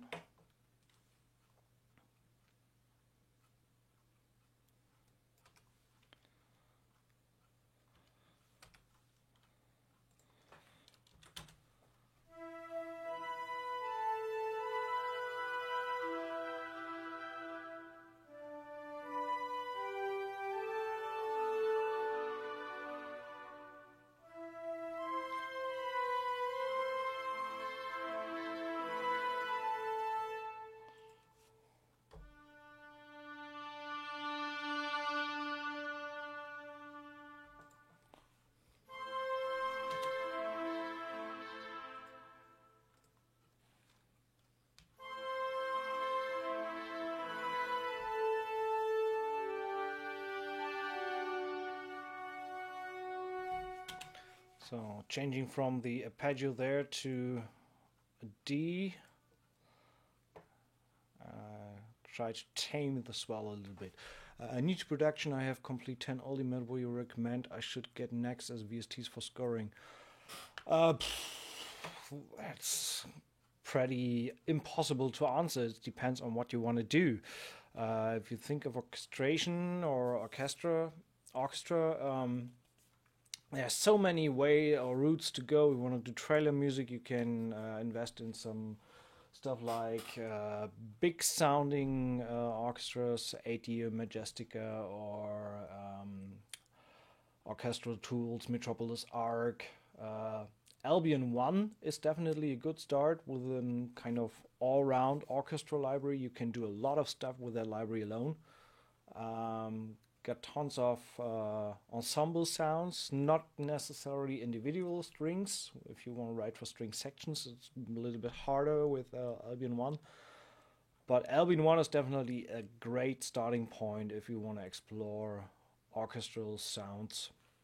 So other than that, there's Cine Symphony Lite from Cinestrings.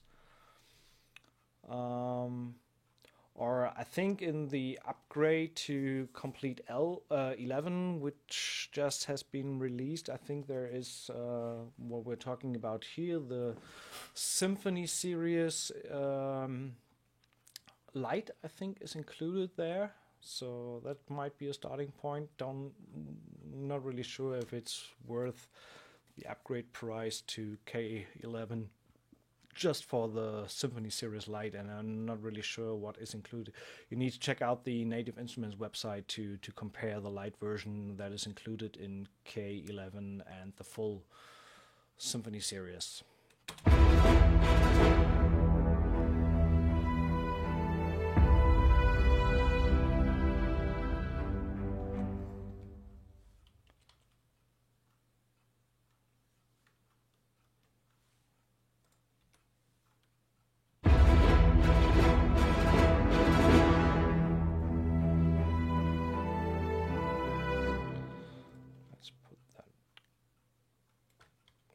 Guy there.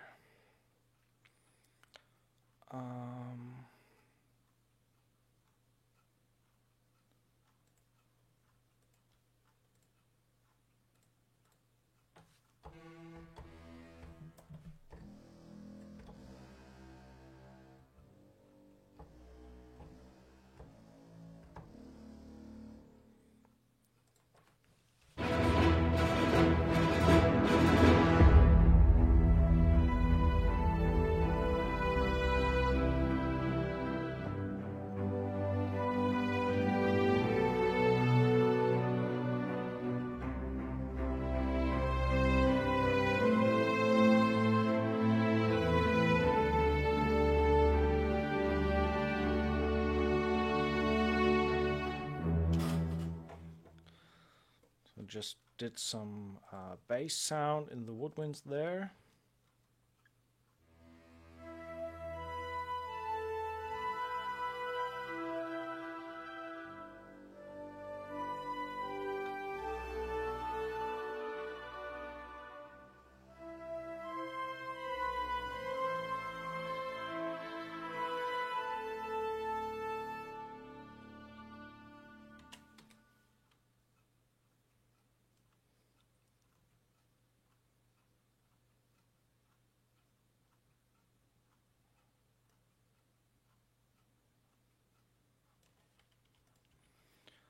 So whole thing together again.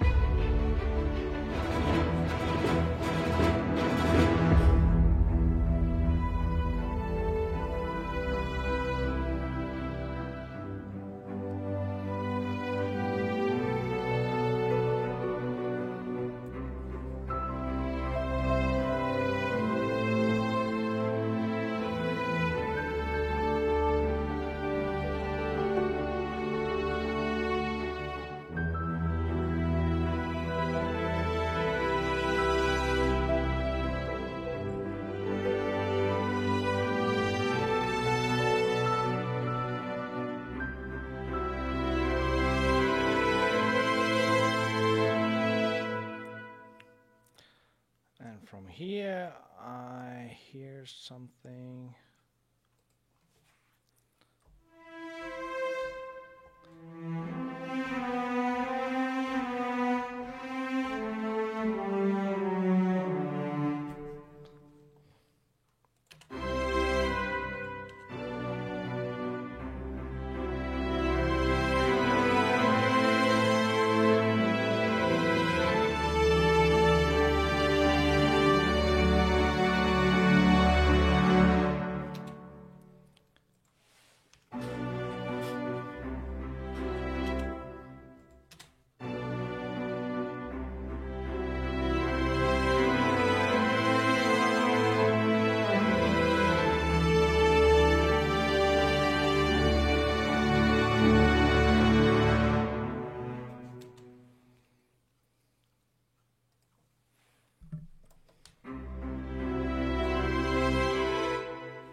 Let's double that with horns.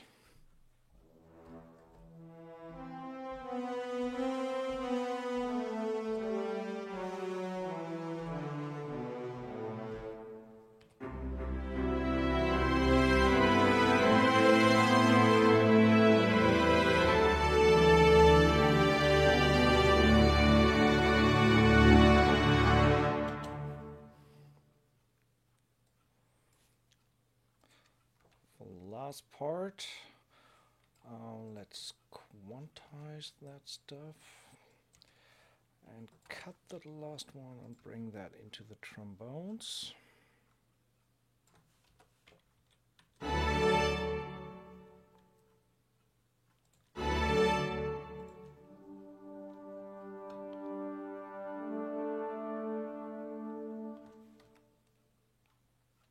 Let's listen to the brass here on its own.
That's actually a pretty nice theme there.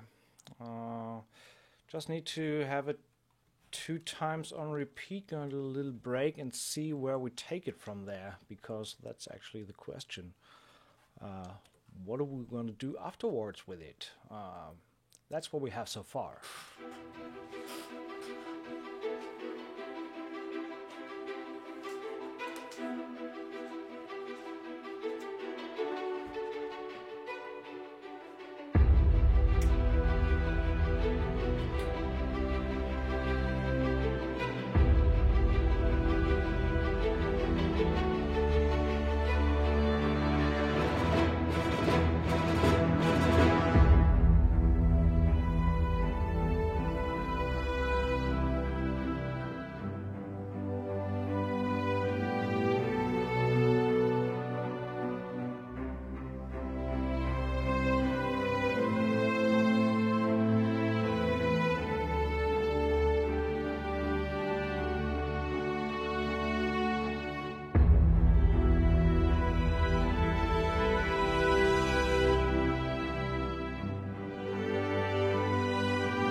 Yeah, gonna add a little bit of choir on top for just for that melody, because it kind of demands a little bit of choir on top. So let's just add a legato line there. Maybe not even a choir, but a solo voice. Where is ADS Jennifer? Jennifer is actually a pretty great solo vocal library. The legato is really slow, unfortunately, but it doesn't matter, because here we have a really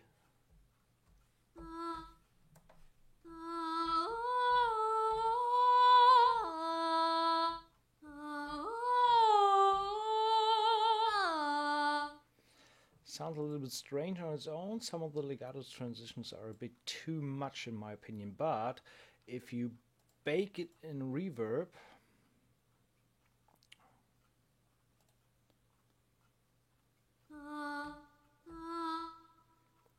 even let's go with Hall.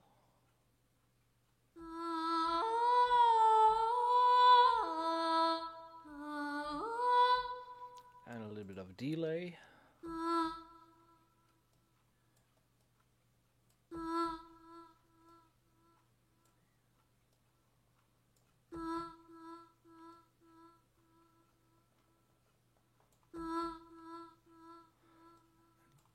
Get a little bit softer.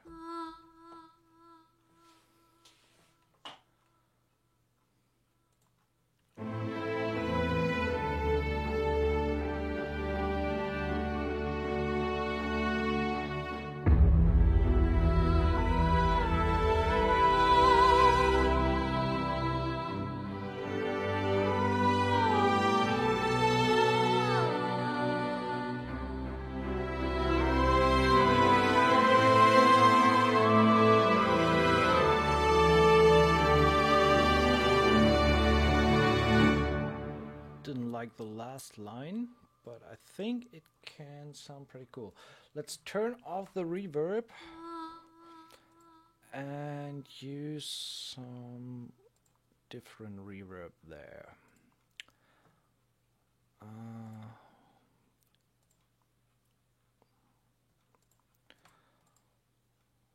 Let's take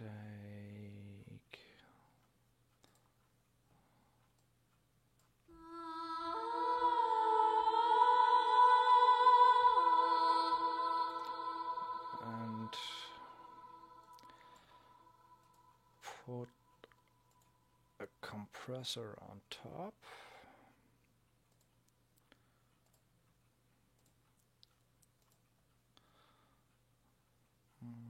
Female vocal should be fine. And turn a little bit down.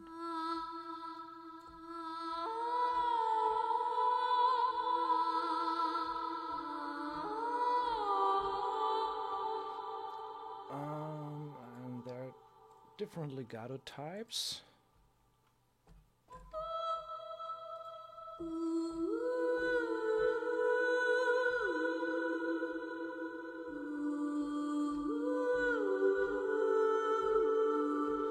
Like that. That might be cool.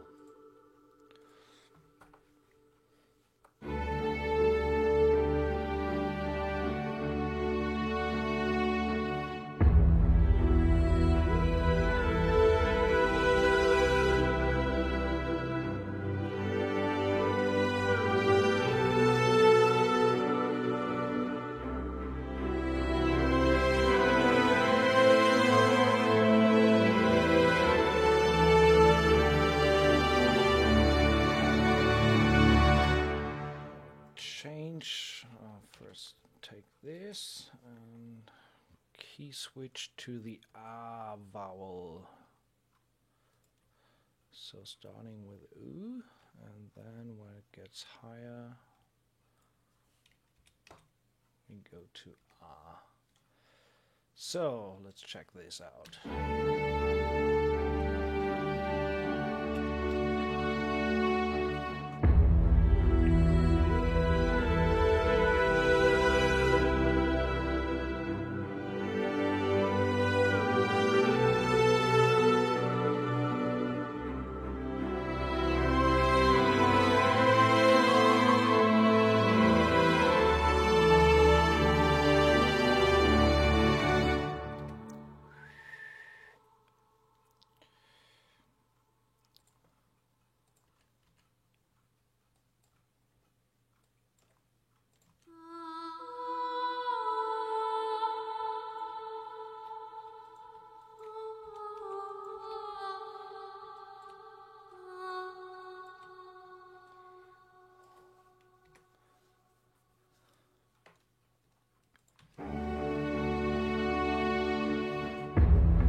Okay, I think that sounds pretty nice. Actually, I want to add, I really like the flageolet sounds from the violins.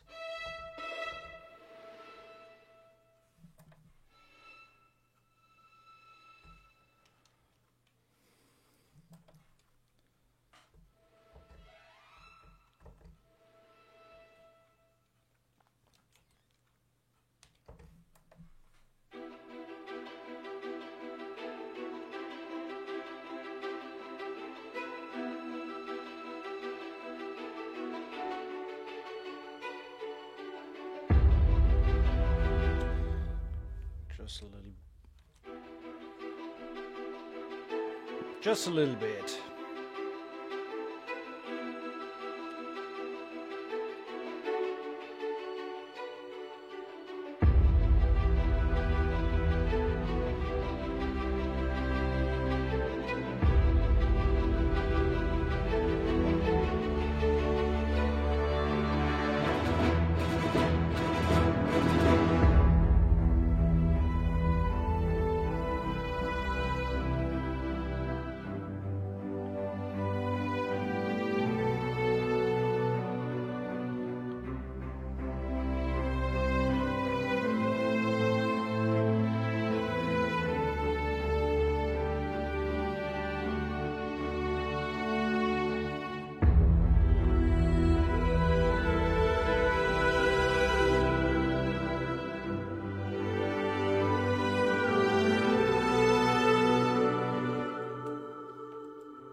So just adding a little bit more low-end strings there.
I think for the sake of getting this thing done, we just stick to the same chord progression.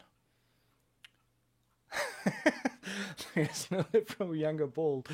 That would be awesome. I worked with her on several projects, and yeah, she's got an amazing voice. But I think what she does with the voice, you can't capture in a sample library unless you go with usual phrases. She's got an amazing feel when she's singing. So just connect with her and record her.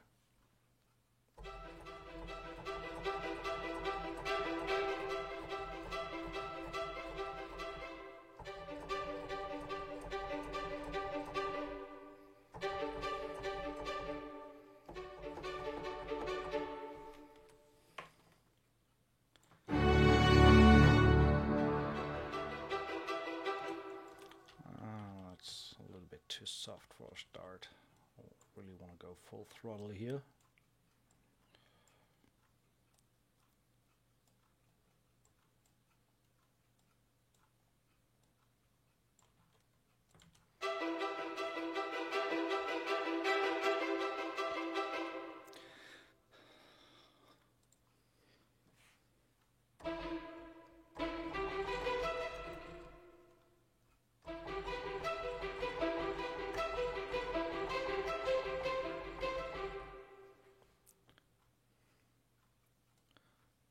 Kind of like that in a Paggio.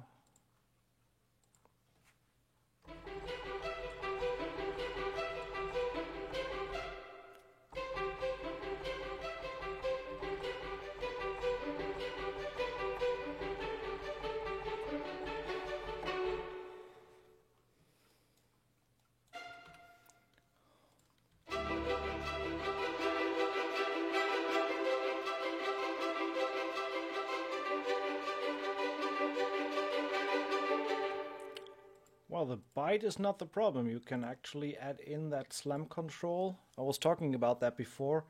When you see the... I put it on CC2.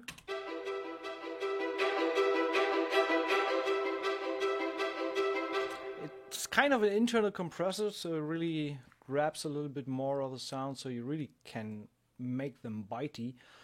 And another thing is that you also have the tightness control in the library itself. So you can always go, where is it, into the GUI. And let's put a loop on here.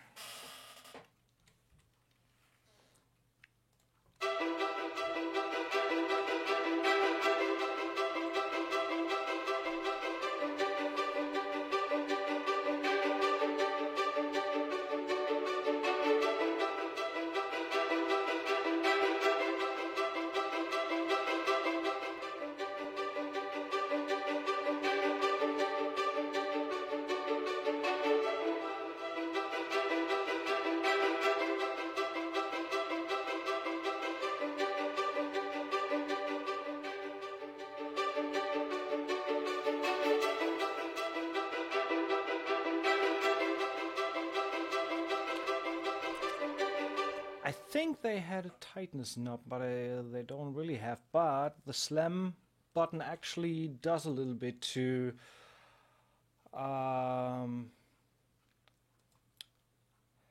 have to admit the short notes are not their strongest selling point for the strings. For me, it's the divisi function, but obviously now I'm doing only the Native Instruments Symphony series.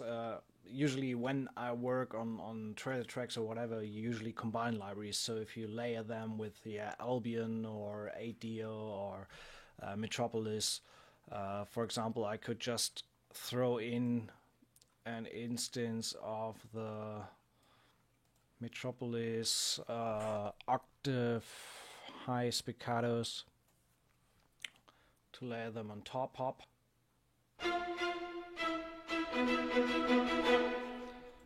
Make them a little bit softer.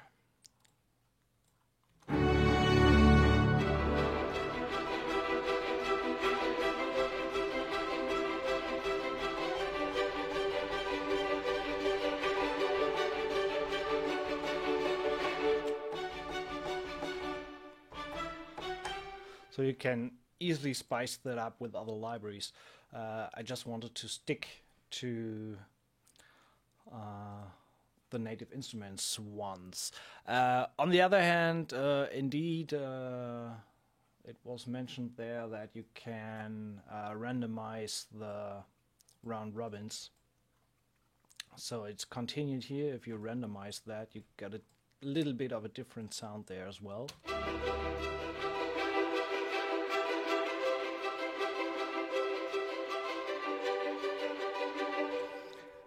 And obviously, you have to see that in context. So if you add other stuff underneath, like for example, the cellos.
Let me think about when we come from D.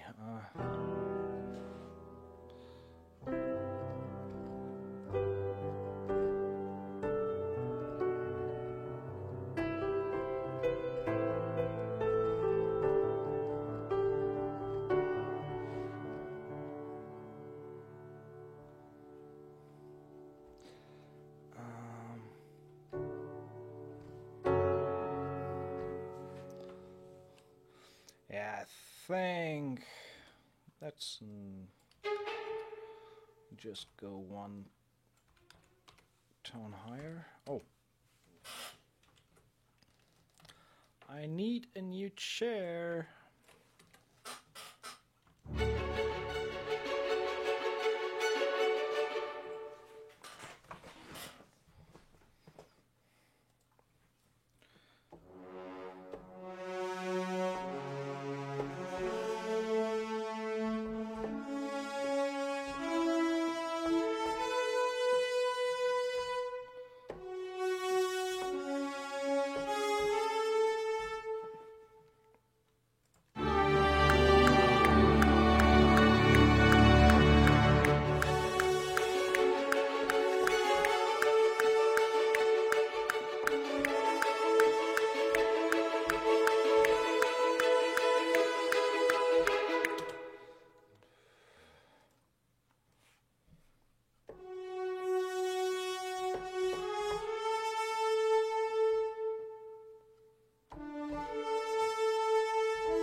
8 quarter notes.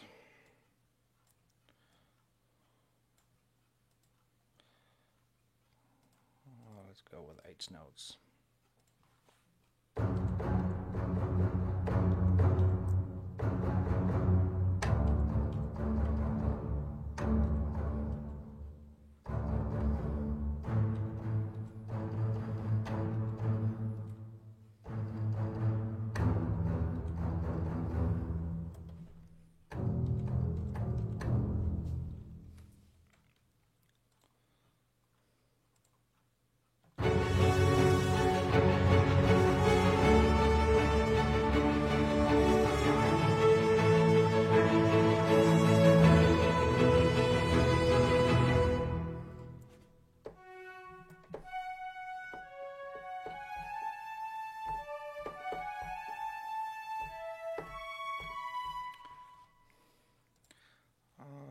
Not sure, maybe double the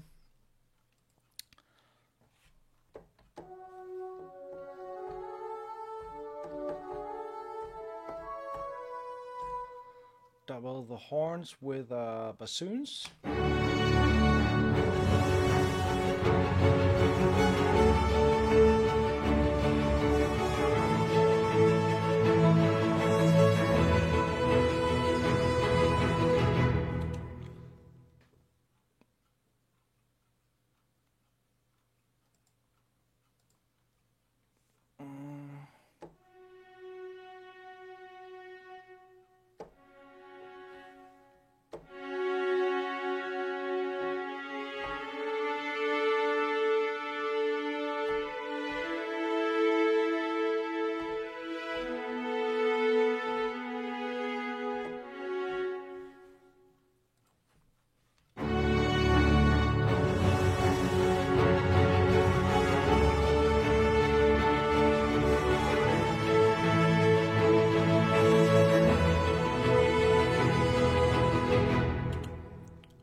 I hear some high flutes there in my head.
Let's hear that from the beginning. I think it really shines with that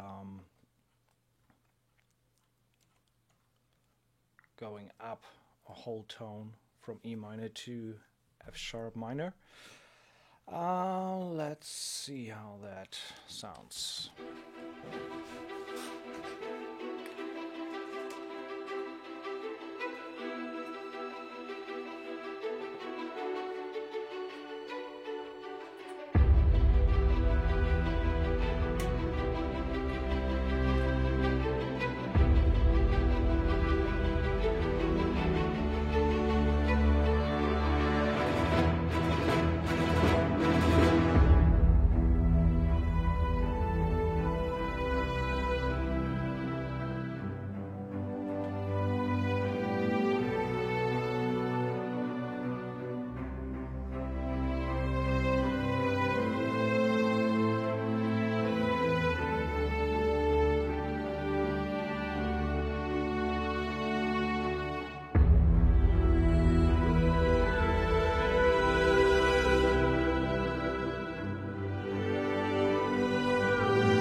definitely need some percussion in the back.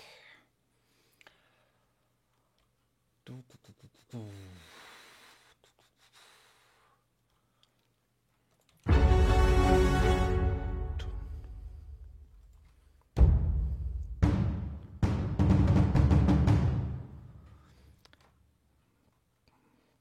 really like that percussion stuff, so let's take something different there.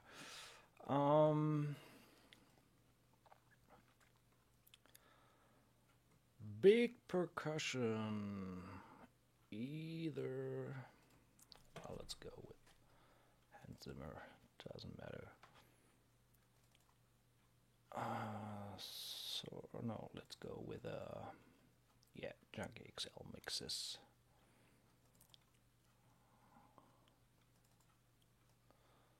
Sorus. Yes.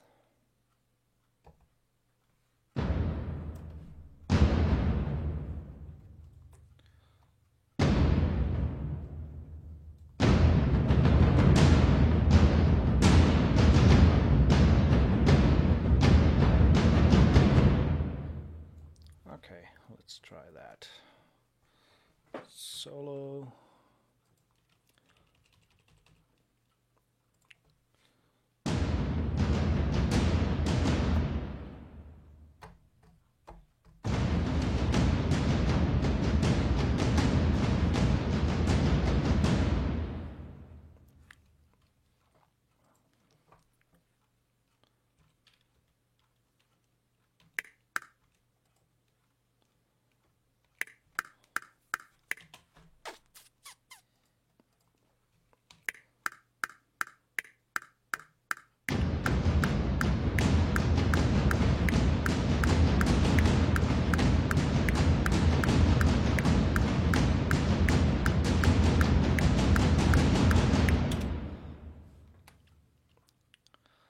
That's 8th notes.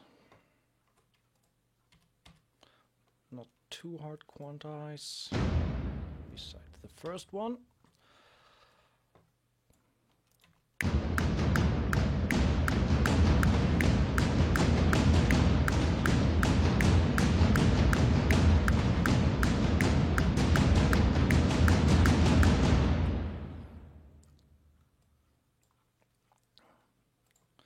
So let's see how actually, let's add another MIDI track and load up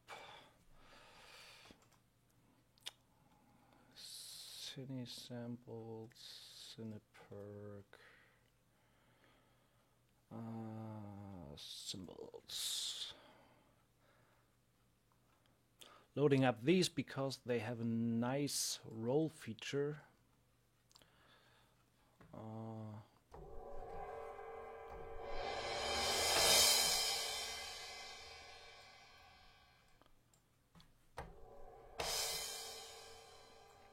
So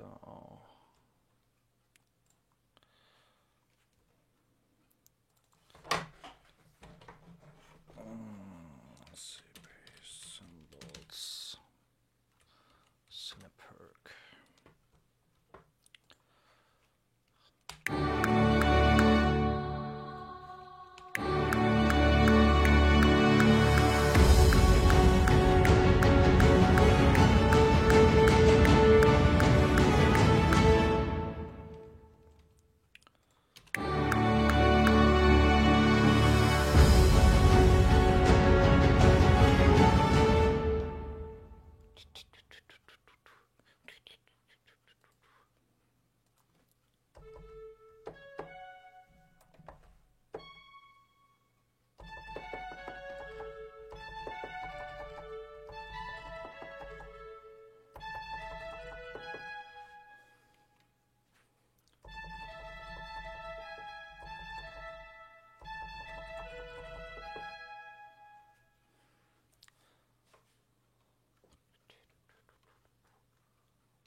doesn't it line up?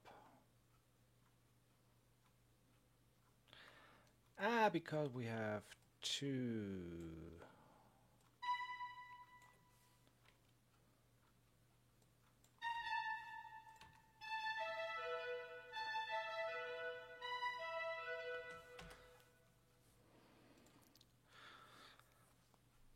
Okay, then let's go. Trumpet or trombone ensemble.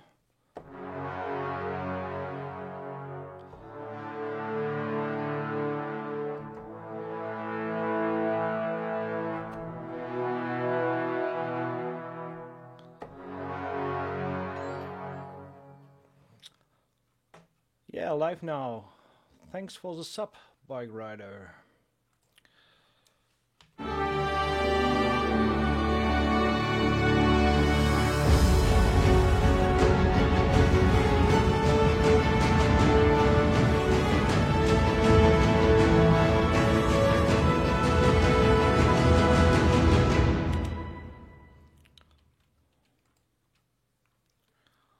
Let's check the brass.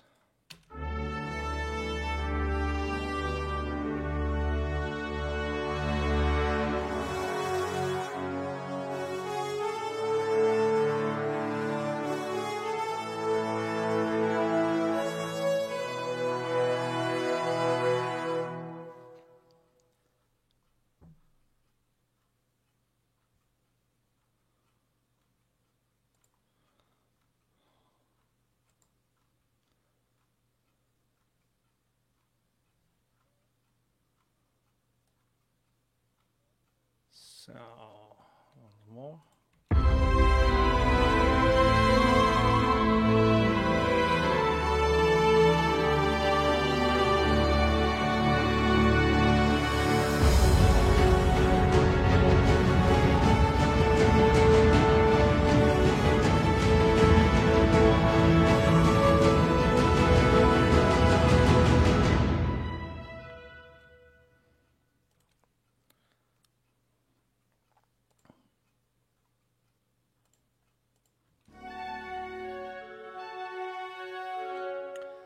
That's why we were too early.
Okay, got an idea here.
these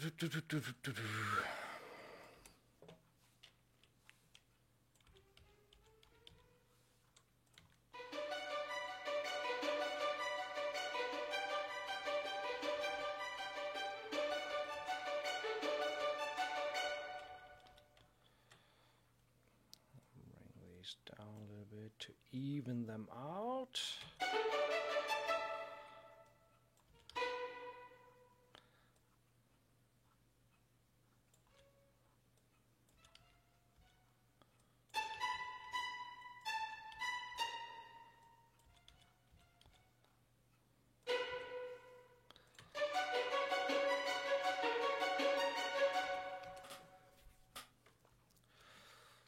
So this guy, copy over. I think I just take it as it is.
So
So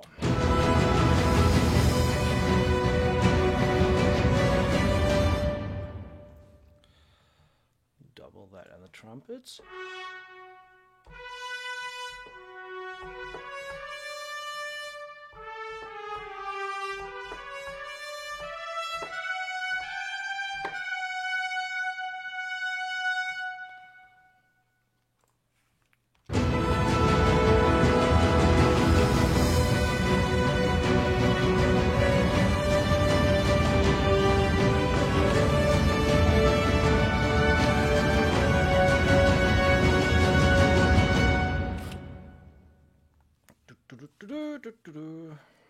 I like that.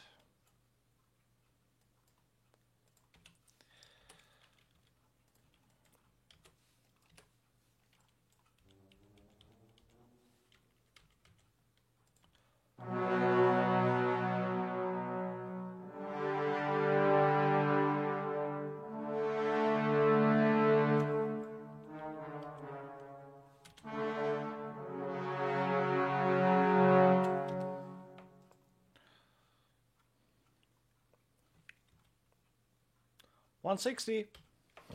Question was, what's the tempo?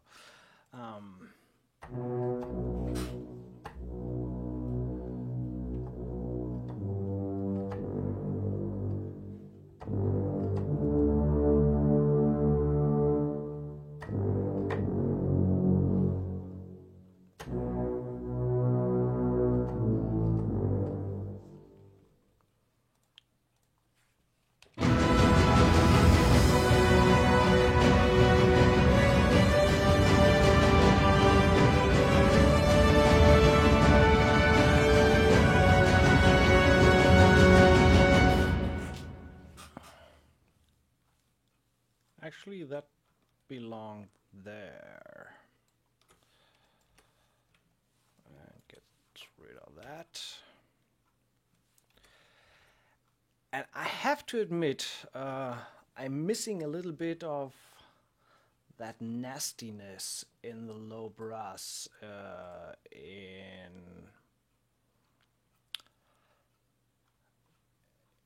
the sound iron brass. So when I really want to push the boundaries there, I'm going to add a little bit of Iceni brass low long nasty. A little bit of close mic in there, and this is actually 3. You send that to 7, 8.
Last but not least, let's double the solo melody in the woodwinds.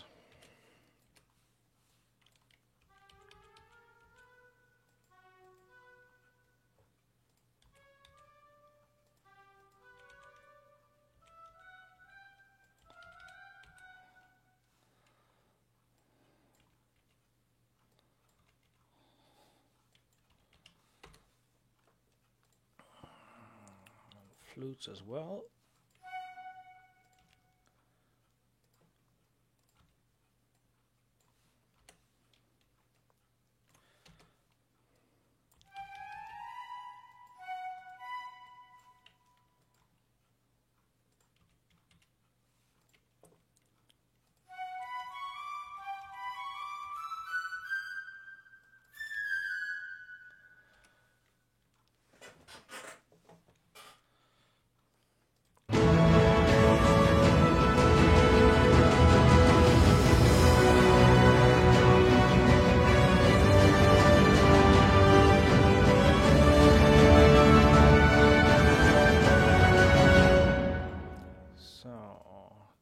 on top.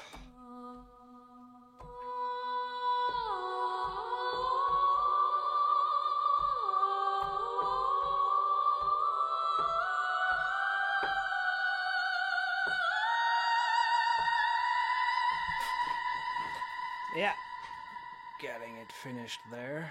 Where are we actually? Whoa, nice length.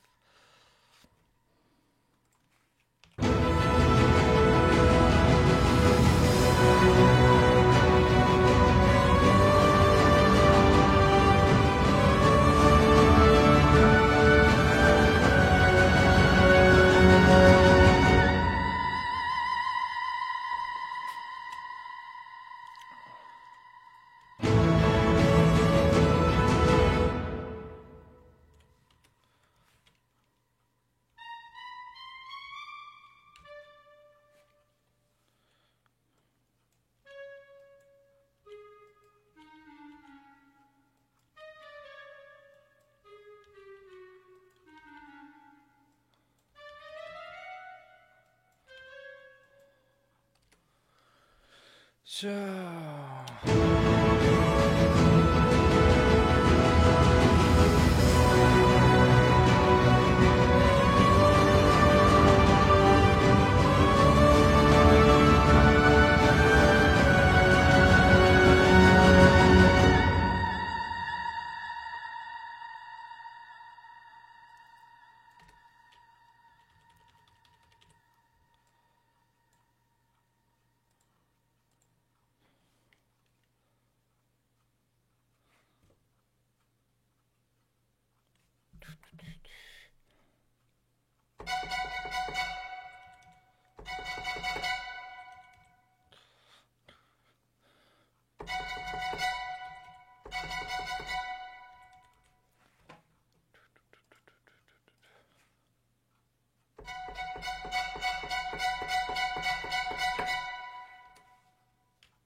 full throttle here in the end. Let's put that.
Let's copy the violins to the trumpet shorts.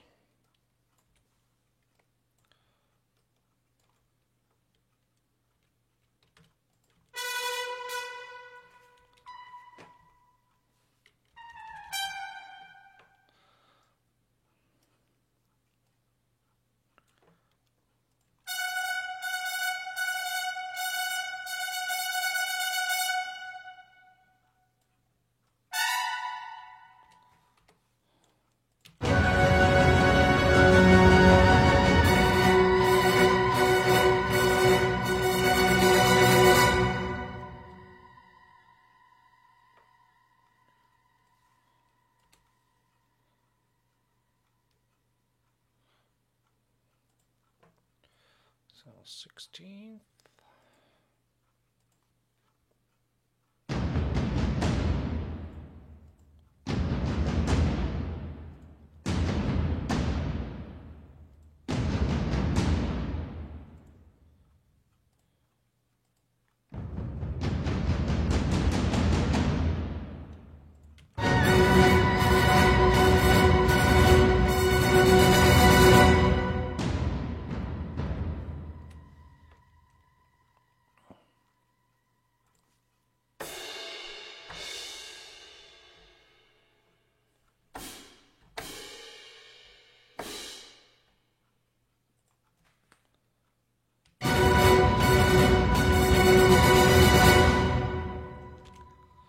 So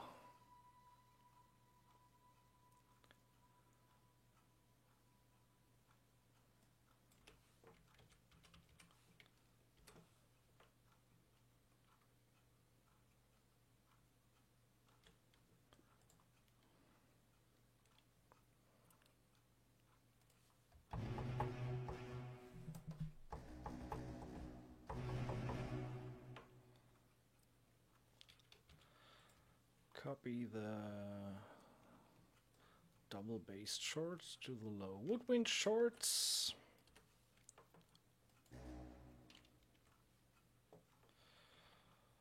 Modulation, which is the same as volume.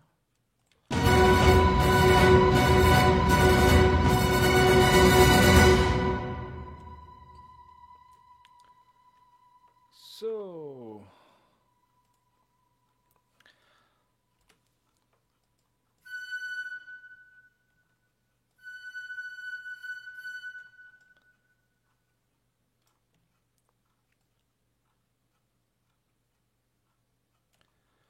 long breath for the flute player there.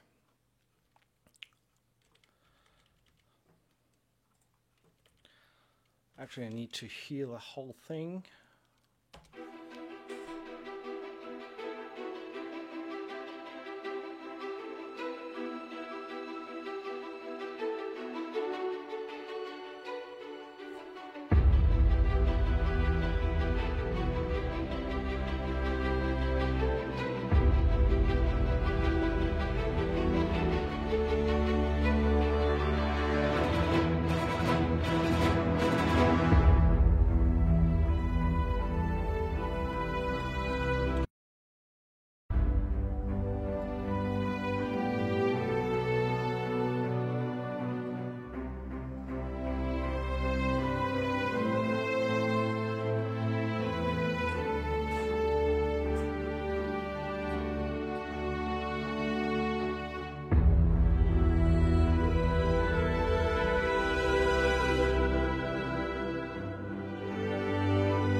Something's high up here, all the flutes.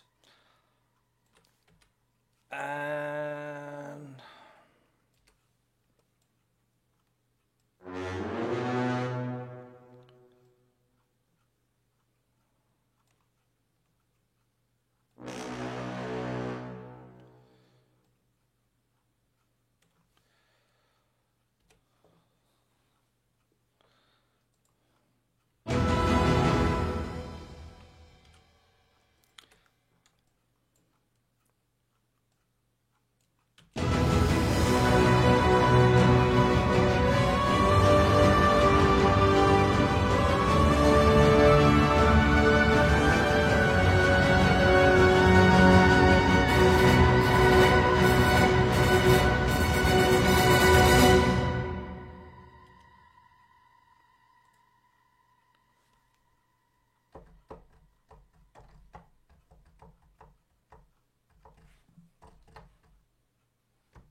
Why is this?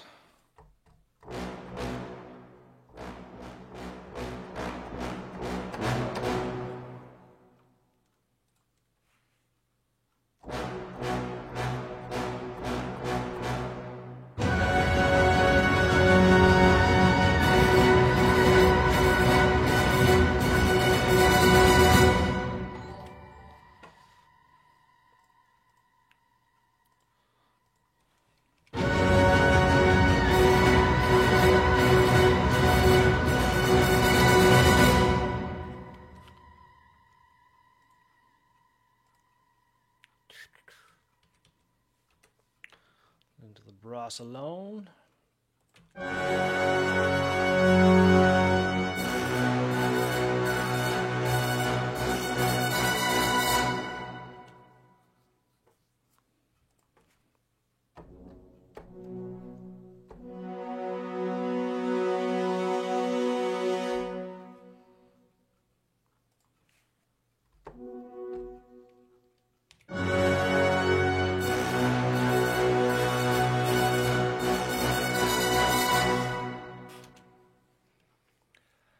Actually, I'm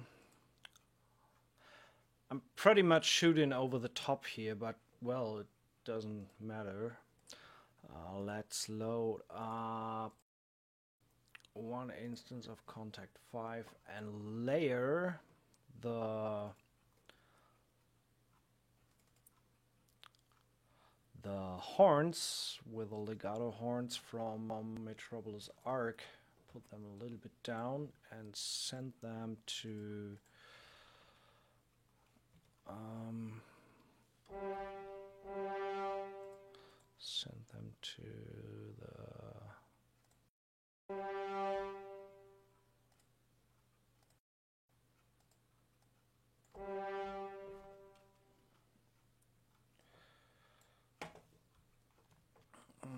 so that is arc horns on nay.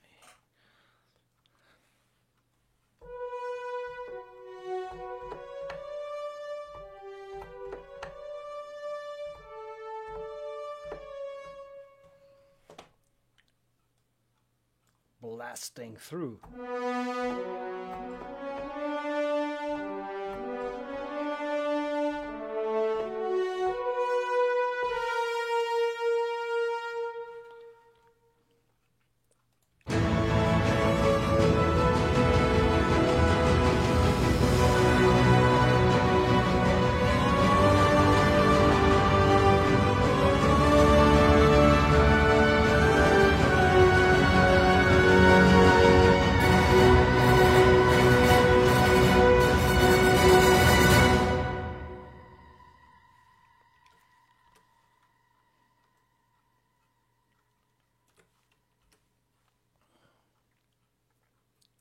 Something new in the making of stream for the horror soundtrack?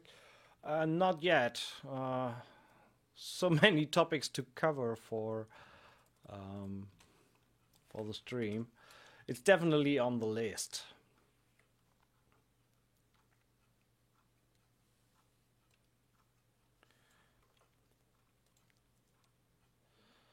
So, oboe shorts.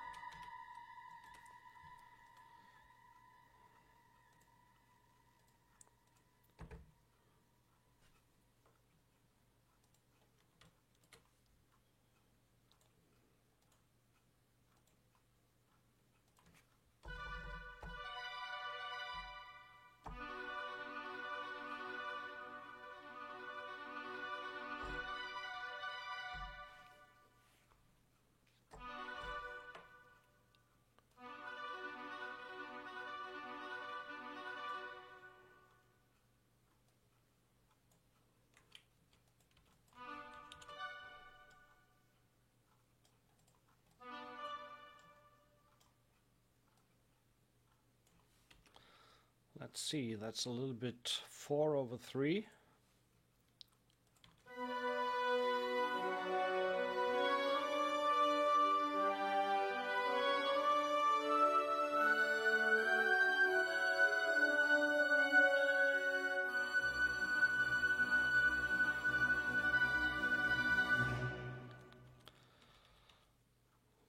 Something's odd here.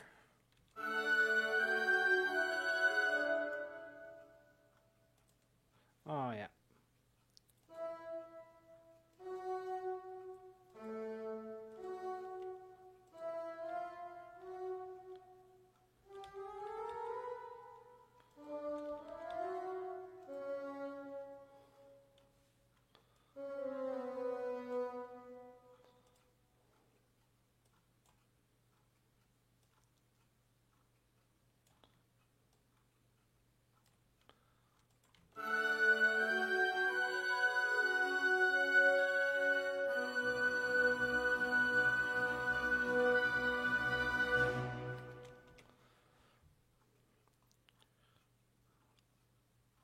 I think overall I can bring the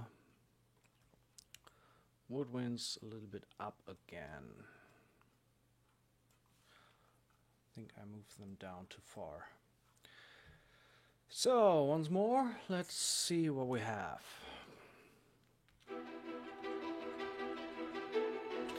First, let's do a little bit of tweaking here. First, safe. That might be a good idea.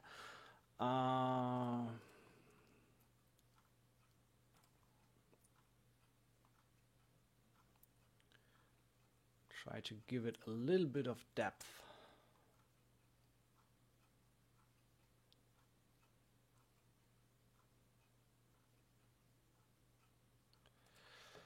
Try to add a little bit of depth there. Let's go with a Brit. Now there's a little bit of drive. One. Put that over there, over there, over there, over there, over there, and over there. Get rid of this. Put that baby in there.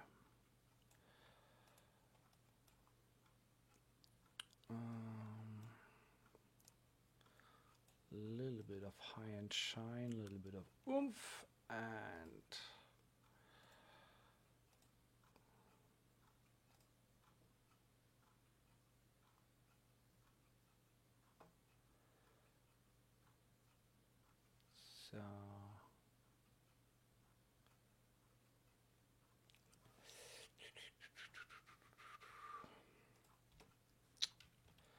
so okay, let's give it a listen.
Let's end with a big bang there.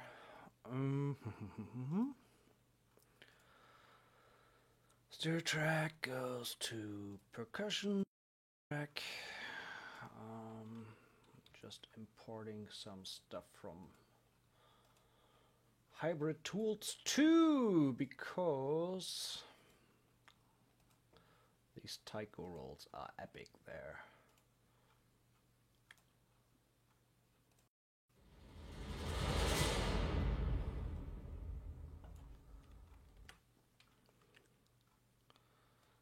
So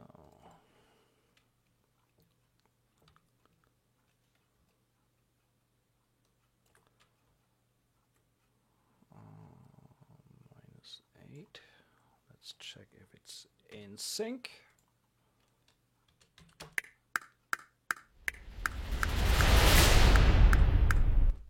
Looks good. Take a little bit down.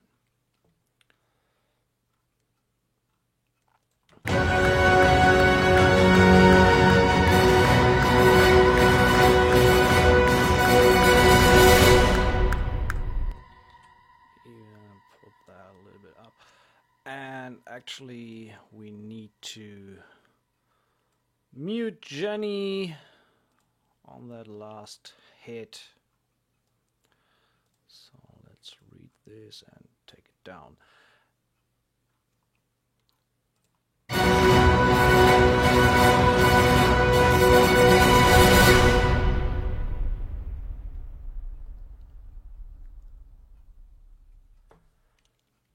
One thing that I really learned to love for fast solutions, this is pretty incredible. I'm gonna turn down the Q level for the stream a little bit. Watch your speakers. Let's go with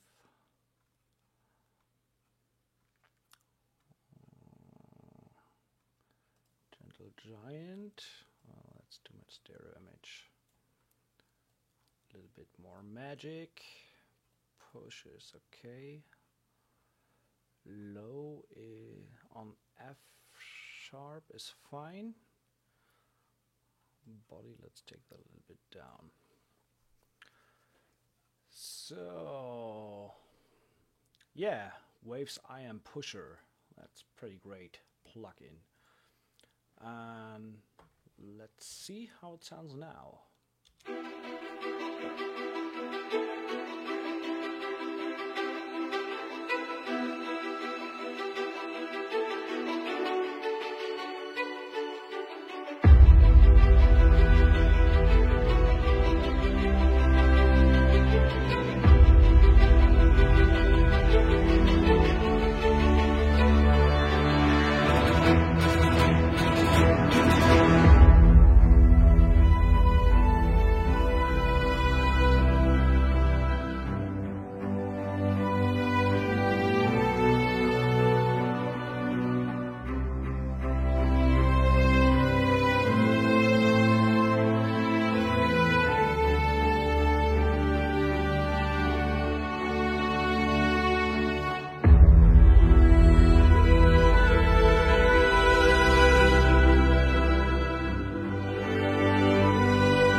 The mic was muted. Sorry for that. Yeah, actually, I just had the idea to layer the arc strings legato octave on top to really give that last line a little bit of shine.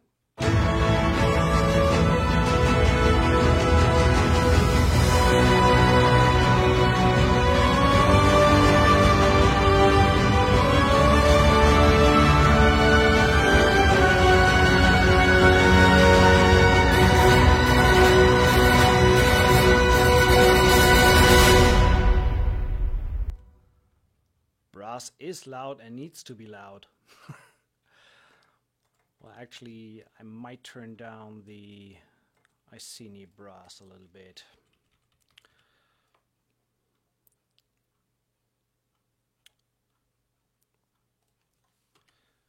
So, brass on its own for the last part.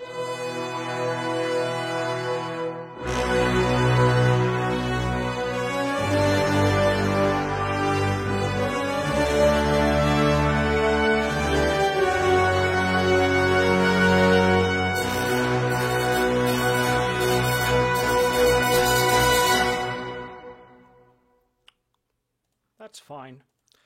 So, yeah, as I said, I wanted to stick mainly to the symphony series here, and there's a bunch of good stuff in there. We haven't even covered the flute effect sounds and things like that, woodwind effect sounds. There's a lot of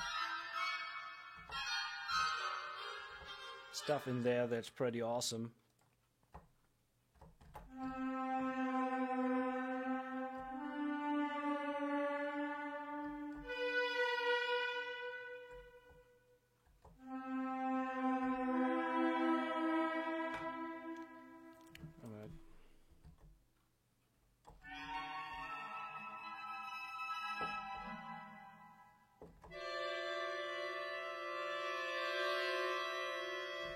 Really cool stuff.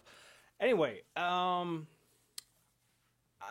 might just turn on the last part with only the symphony series instruments. That might be interesting to compare that. So this is just the symphony series.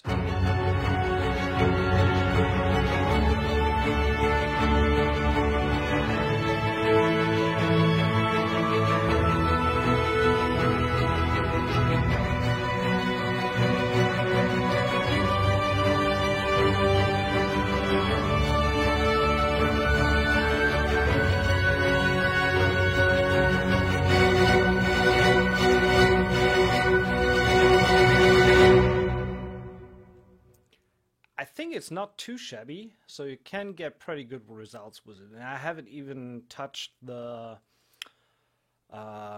mic positions and things like that, where you can actually refine the sound anymore to match the sound stage. So bring the woodwinds a little bit more to the back, or the brass, and bring the strings a little bit more up front. I didn't do that. I just went with the stereo mix positions. But overall, these are definitely legit libraries. You can get pretty good sound out of it, and with layering and a little bit of tweaking and doing stuff on top, it really can work out on its own. So yeah, I think that's pretty much what there is to say about it. Check out other demos if you're interested in these kind of libraries that Native Instruments have put out there. I'm pretty sure that there will be a Symphony Series percussion library coming. I can't imagine that they won't do that after they release the strings, the brass, and the woodwinds. So a logical consequence would be to have a percussion library of that kind as well. So we'll see how that goes. Overall, thanks for watching the stream. Don't forget to subscribe to the YouTube channel. Of course, there is what is the AS or Purge library? Action Strikes. But actually, I'm just using the cinematic hits here for the low booms, and change to other stuff there. Actually, this is